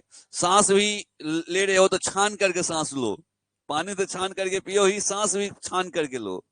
अर्थात मास्क लगा के रखो, ताकि छोटा छोटा कीड़ा मकोड़ा भी उससे छना जाए, उन अंदर सांस में ना जाए, मृत्यु ना हो जाए। इस लेवल के वो लोग अहिंसावादी है। अहिंसावादी इस तरह के, जो जो जैन धर्म को, कट्टर जैन धर्मावलंबी के लोग होंगे वो ऐसे होंगे। नहीं तो हाँ। और खास करके आप लोग आप लोग एक चीज को देख करके, एक चीज को देख करके उनके व्यवहार आचरण को समझ सकते हैं। अभी तो धीरे धीरे कम हो रहा है। मारवाड़ी समुदाय के लोग को देखेंगे कभी, वो लोग जैन धर्म मानने वाले हैं। ठीक है। वो लोग घी ज्यादा खाएगा, मांस मछली मीट मटन नहीं खाएगा। अलग अलग है, अपना विचार है, अपना समझ है, सब कुछ है। इसके लिए कोई नहीं है, लेकिन समझना है, सीखना है, देखना है, तो ये चीज देख सकते हैं उदाहरण के तौर पे। ठीक है। चलिए, ये सभी चीजें बहुत, और सारा क्वेश्चन है, करेंगे बाद में। जैनियों के प्रसिद्ध तीर्थंकर कौन हुए? कौन से क्रम के? 24वें। 23वें कौन? पार्श्वनाथ। पहले कौन? ऋषभ देव। बुद्ध किस गण से संबंधित है? शाक गण से। बुद्ध को कहां ज्ञान की प्राप्ति हुई है? पीपल के वृक्ष के नीचे ज्ञान की प्राप्ति हुई है। बुद्ध ने अपना पहला उपदेश कहां दिया है? सारनाथ में दिया है। उपनिषद का अर्थ क्या होता है? पास आना और बैठना और फिर सुनकर ज्ञान प्राप्त करना। पास आना, बैठना और फिर सुनकर ज्ञान का प्राप्त करना। बुद्ध के मार्ग है मध्यम मार्ग या अष्टांगिक मार्ग। महावीर महावीर लिच्छवी के प्रमुख थे। ऐसा गलत हो गया ये सेंटेंस।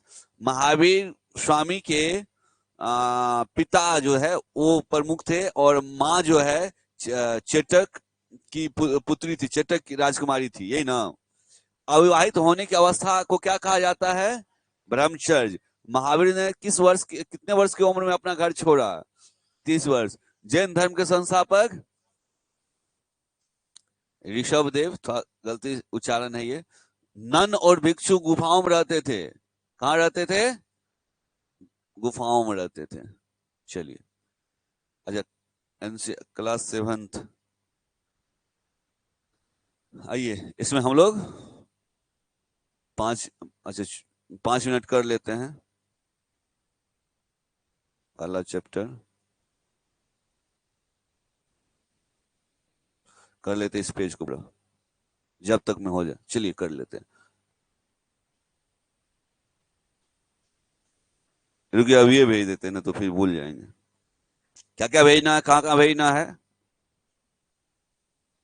पूरा भेजना है। तो थोड़ा सा कोई ये नहीं रहता है कि मतलब कुछ छूट न जाए, मन में डाउट होने लगता है, अरे अरे सब कह देते हैं, इनकेस कुछ छुट्टी हो गया हो सर से तो वो भी आ जाएगा। क्या भेजना है, बस कहने की देरी थी। जवाब आया, सब कुछ भेज दीजिए।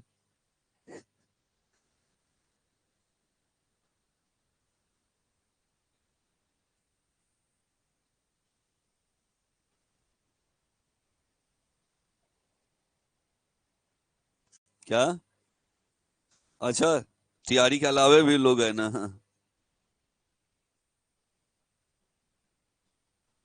हिस्ट्री भेजना है ना? हिस्ट्री भेजना है, कहाँ भेजना है हिस्ट्री? फुल पेड वाले ग्रुप में भेजना है ना? Full paid boys and full paid girls. चलिए देखिए, हिस्ट्री गया। जाएगा जाएगा, जाने में समय लगता है ना। पैदल चलता है बेचारा, थक जाता है। आप लोग पहुंचता पानी उनी भी नहीं पूछते हैं? इतना लेट से? एक क्लास मिस? सोए थे? सोए तो सब रहते हैं। सोना किसको पसंद नहीं है?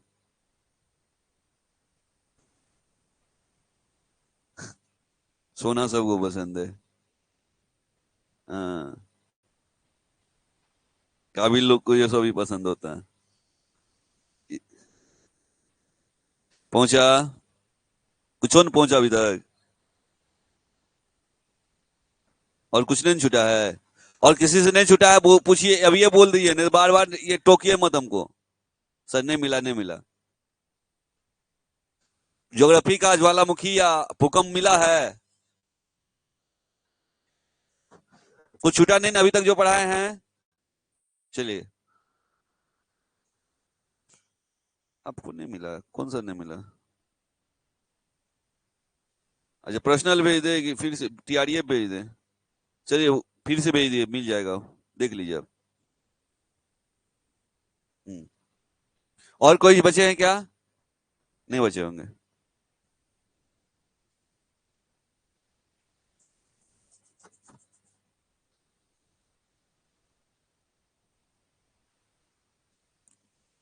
आप लोगों को सिविक्स पहले भेजे थे? अच्छा, फिर से भेज दिए हैं। कौन चीज? फुल पेड है ना बॉयज, हाँ डालते हैं। ये मतलब कि फाउंडेशन टाइप का है, फाउंडेशन हो जाएगा आपका। आप टारगेट के लिए आए हैं, आप फाउंडेशन करके जाइए। और कम समय में 3-4 घंटा पर डे लेंगे आपका। सुबह में 3-4 घंटा, शाम में लेंगे। फाउंडेशन करा देते हैं। बस इसीलिए करवा रहे हैं, और कुछ नहीं है। इतना कर लेते तो आपका फाउंडेशन हो जाएगा।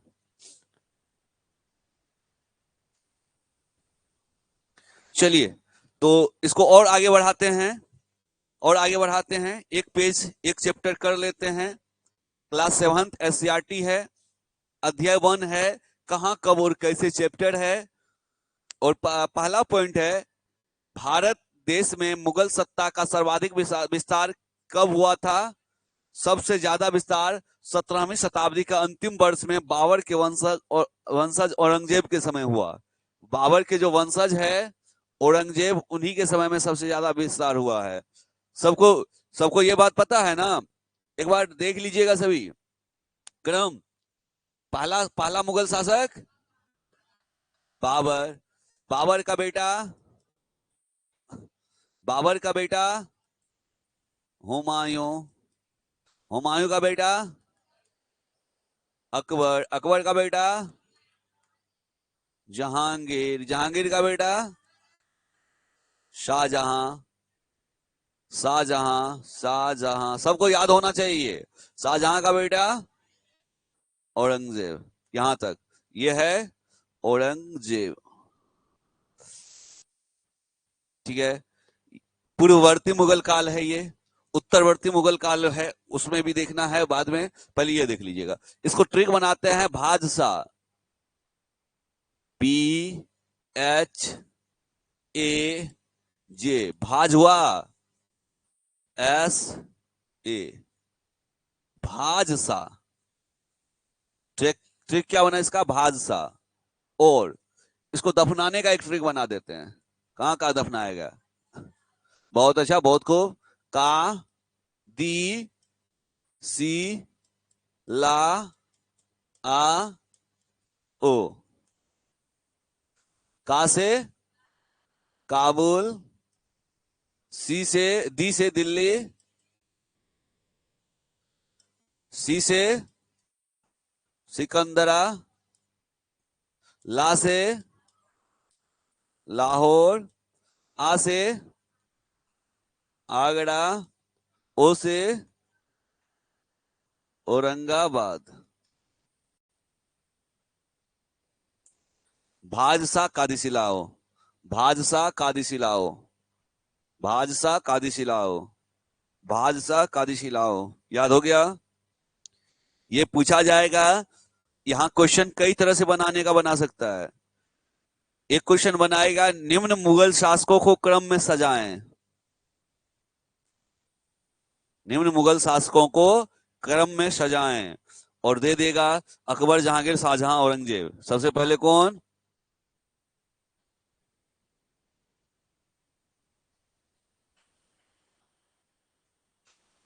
ऑप्शन है अकबर, औरंगजेब, शाहजहां, जहांगीर को क्रम में सजाना। जल्दी सजाइए। ये कहीं से भी दे दे, एक एक छोड़िए के देता है। बाबर, अकबर, शाहजहां, ऐसे करके दिया, औरंगजेब दे दिया। अब बोला कि सजाइए। तो कोई बात नहीं, जैसे भी पूछेगा आप क्रम में सजा लीजिएगा। और पूछा जाएगा कि कहां दफन किया गया है बाबर को? काबुल, काबुल में। हुमायूं को दिल्ली में। ये मकबरा है सबका। मकबरा लिख दीजिएगा ऊपर, मकबरा। क्या बोलते हैं दफनाने वाली जगह को?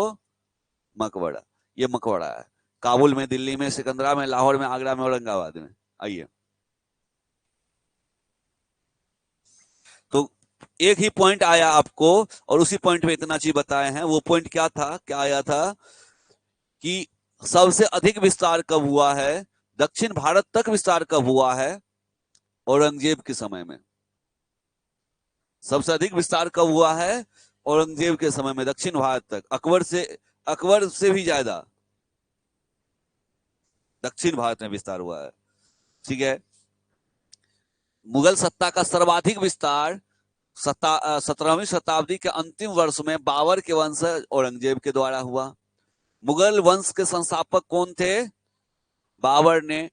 किस शब्द का प्रयोग वस्तुतः उपमहाद्वीप के लिए किया? मुगल वंश के संस्थापक बाबर ने हिंदुस्तान शब्द का प्रयोग, हिंदुस्तान शब्द का प्रयोग किसके लिए किया था?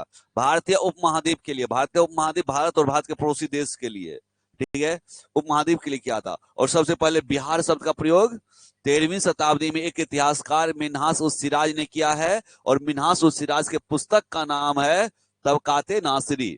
मिन्हाज उस सिराज के पुस्तक का नाम तबकाते नासिरी। ये बहुत बहुत बहुत ही ज्यादा इंपॉर्टेंट है। यदि मिडावल हिस्ट्री से कोई पुस्तक पूछा जाएगा, उधर एंशियंट तो अपनी जगह है, मिडावल से यदि कोई पुस्तक पूछा जाता है, और खास करके इधर आप लोग जैसे छोटे से एग्जाम में, जैसे कि बिहार एसएससी हो गया, बिहार टीचर हो गया, ऐसे वाले वनडे एग्जाम में, तो ये वाला प्रश्न पूछे जाने की संभावना बहुत अधिक बढ़ जाता है मिडावल से, कि तबकाते नासिरी जो पुस्तक है, इसके लेखक कौन है? तो मिन्हाज उस सिराज है। ठीक है। आगे देखिएगा, इस पुस्तक में मोहम्मद गोरी के भारतीय विजय तथा तुर्की सल्तनत आरंभिक इतिहास के लगभग 1260 ईस्वी तक की जानकारी मिलती है। अच्छा बताइए, कुतुबुद्दीन ऐबक जो दिल्ली सल्तनत की स्थापना किया, ईस्वी क्या है वो? 1206 है। और इसमें लिखा है 1260, अर्थात आगे तक है। ठीक है, 54 साल आगे तक है। और मिन्हाज ने इस कृति को अपने गुलाम वंश के शासक नसरुद्दीन मोहम्मद को समर्पित किया। देखिएगा, ये वाला बात भी प्रश्न बनता है यहां से। इस पुस्तक में नासिरी है ना, नासिरी नसरुद्दीन, बस यहीं से बहुत अच्छा सा दिमाग में सेट कर लीजिए। तबकाते नासिरी पुस्तक किसको समर्पित है, किसके बारे में ज्यादा से ज्यादा लिखा गया है? नसरुद्दीन मोहम्मद। और ये नसरुद्दीन मोहम्मद कौन है?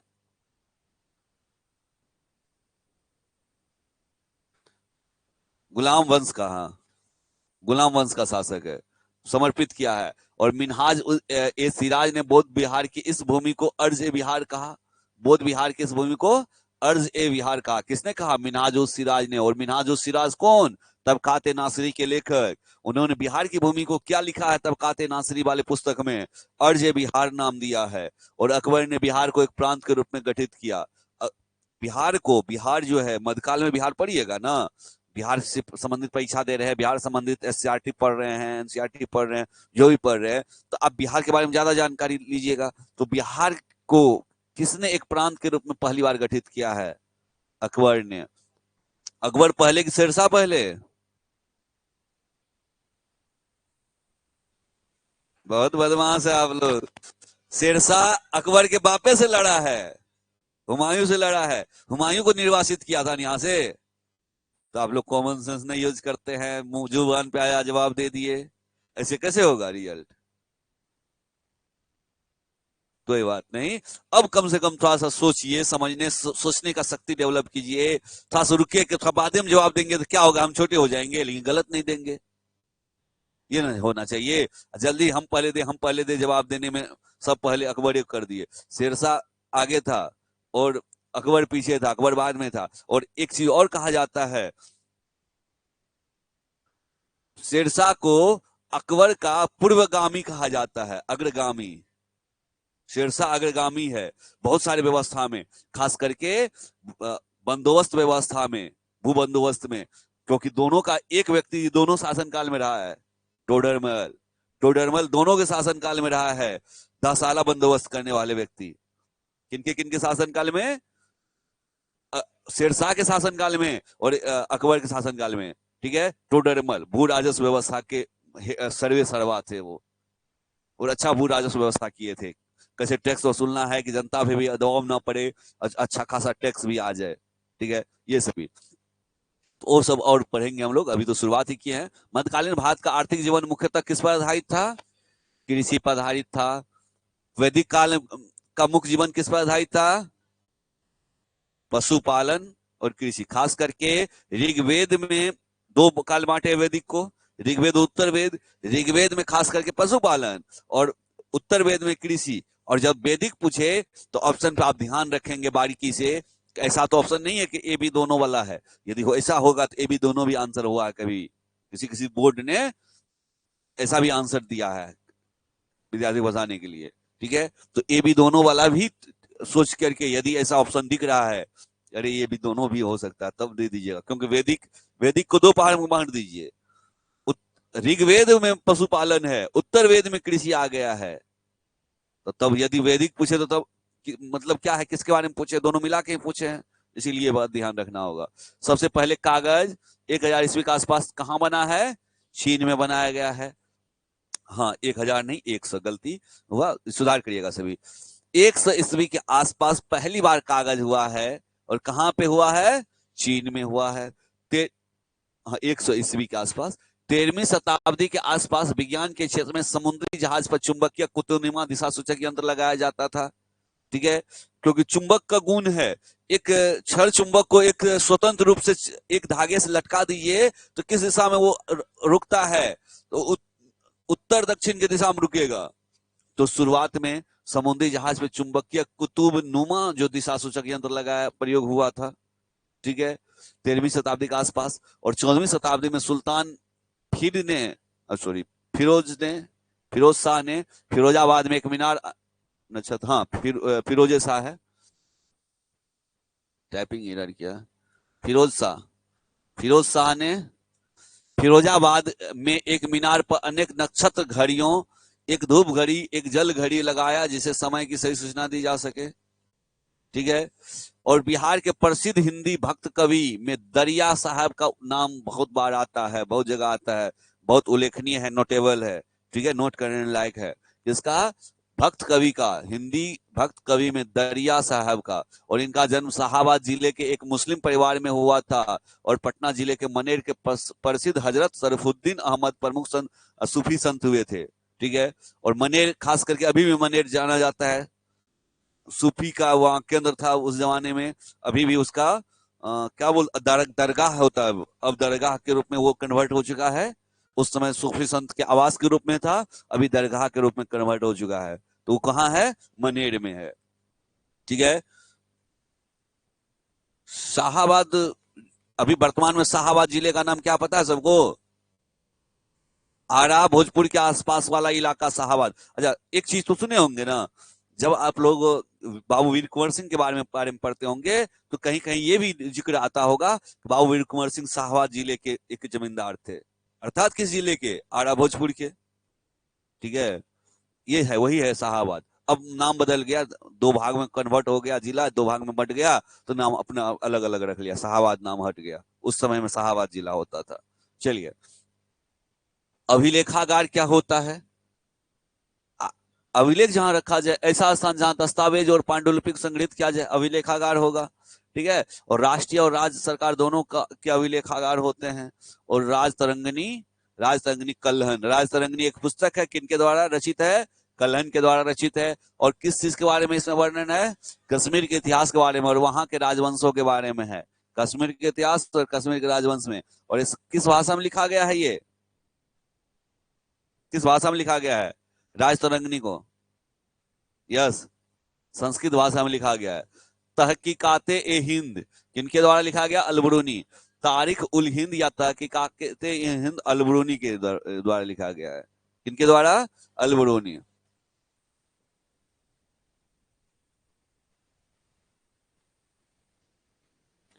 उस समय के रीति रिवाज, धर्म आदि पर विस्तृत और प्रमाणिक जानकारी मिलती है। अच्छा, तबकात नासिरी, कई बार चर्चा होगा इसका क्योंकि इंपॉर्टेंट है, पीछे भी हुआ फिर हो रहा है। तबकात नासिरी मिनहाज उस सिराज की पुस्तक है।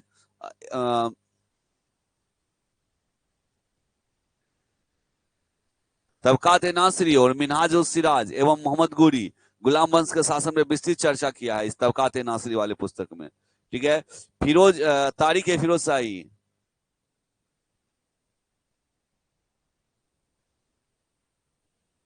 ठीक है। तबकाते नासिरी जियाउद्दीन बरनी ने तुगलक वंश की राजनीतिक घटना का जिक्र किया है। चलिए, ये सब इंपॉर्टेंट है, बहुत अच्छे से आप लोग याद रखेंगे। तबकात नासिरी पुस्तक है, लेखक है मिनहाज उस सिराज।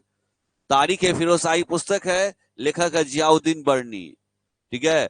और नासिरी में गुलाम वंश और फिरोज शाही में तुगलक वंश। ठीक है, तुगलक वंश। अकबरनामा अबुल फजल के द्वारा अबुल अकबर के शासनकाल के प्रशासन राजनीति का चित्रण किया बताया है उसमें। याद रहेगा, अकबरनामा अबुल फजल, ये भी बहुत इंपॉर्टेंट। अभी नेट के एग्जाम में ये भी प्रश्न था एक, वहां तो ऑब्जेक्टिव ये टाइप क्वेश्चन होता है, कोडिंग टाइप। नेट में नहीं, जिस सब्जेक्ट से आप पीजी किए हैं वही पूछा जाएगा आपसे, उससे ज्यादा 100 मार्क्स का, 50 मार्क्स का कंप्यूटर शिक्षण अभिवृत्ति, कंप्यूटर शिक्षण अभिवृत्ति, मैथ रीजनिंग 50 का। मार्क्स सब बार सब कट ऑफ हो रहता है, 2 4 5 10 मार्क्स का अंतर होता है। सब मिला करके 60%। हाँ हाँ, 150 क्वेश्चन में। आइए, याद रखेंगे, अकबरनामा अबुल फजल। ठीक है। बाबर ने अपनी आत्मकथा तुजुक ए बाबरी तुर्की भाषा में लिखी। बाबर का आत्मकथा तुजुक ए बाबरी तुर्की भाषा में, और जिसका फारसी अनुवाद अनुवाद बाबर नाम से कहलाया। और बाबर और जहांगीर दो ऐसे मुगल सम्राट थे जिन्होंने अपनी जीवनी खुद लिखा। कौन कौन? बाबर और जहांगीर। ठीक है। बाबर की आत्मकथा तुजुक ए बाबरी तुर्की भाषा में है, और इसका फारसी अनुवाद बाबर ने अपने नाम से करवाया। ठीक है। और जहांगीर भी लिखा है, जहांगीर नामा है कुछ, जहांगीर नामा ही है। और इबन बतूता गले में जूता पहन के करता फुर, कितने ईस्वी में? यही फुर का साइन है, फुर फुर फुर। ठीक है, 1337 में। और मोरक्को के यात्री है, मोरक्को का एक नाम मराकस भी है, पुस्तक का नाम है रेहला। और किन के दरबार में आए थे? एमबीटी मोहम्मद बिन तुगलक। विश्व यात्रा के दरमियान वह मोहम्मद बिन तुगलक के शासनकाल में भारत आया था, और मोहम्मद बिन तुगलक ने उसे दिल्ली का काजी भी नियुक्त किया। 14 वर्ष तक यहीं पर रहा। सिक्के का अध्ययन को क्या बोलते हैं? नुमिस्मेटिक्स बोलते हैं। और शेरशाह का मकबरा कहाँ है? सासाराम रोहतास में, सासाराम रोहतास में। ठीक है। मनेर में मखदूम साहब दौलत का समाधि भवन है, समाधि भवन वही बोले, दरगाह टाइप अब कन्वर्ट हो चुका है। एक उच्च कोटि के कला का उदाहरण है मनेर का मखदूम साहब वाला।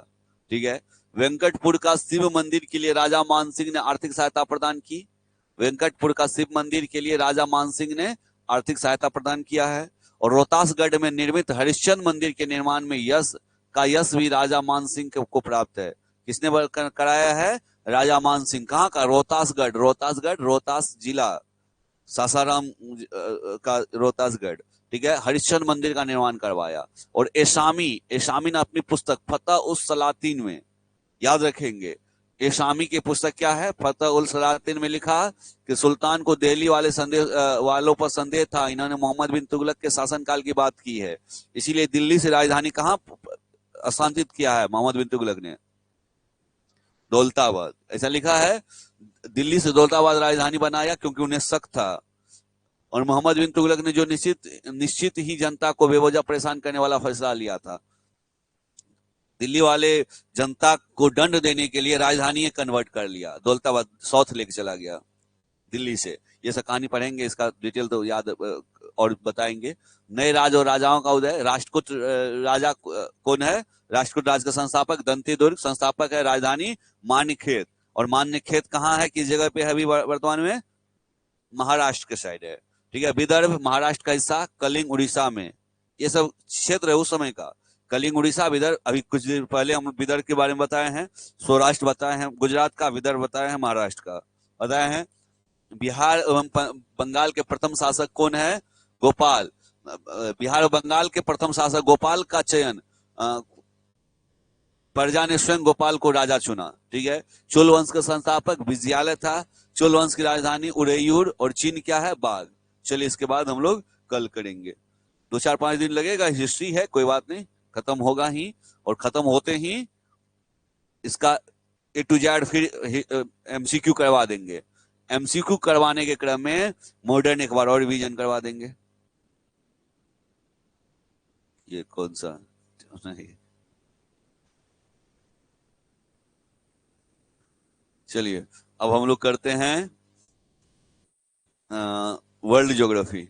तो सबको, जितने भी लोग ऑनलाइन जुड़े हैं, ऑनलाइन देख रहे हैं, सबको धन्यवाद। हम लोग फिर दूसरे सेशन में जुड़ते हैं, कनेक्ट होते हैं, और ये सेशन होगा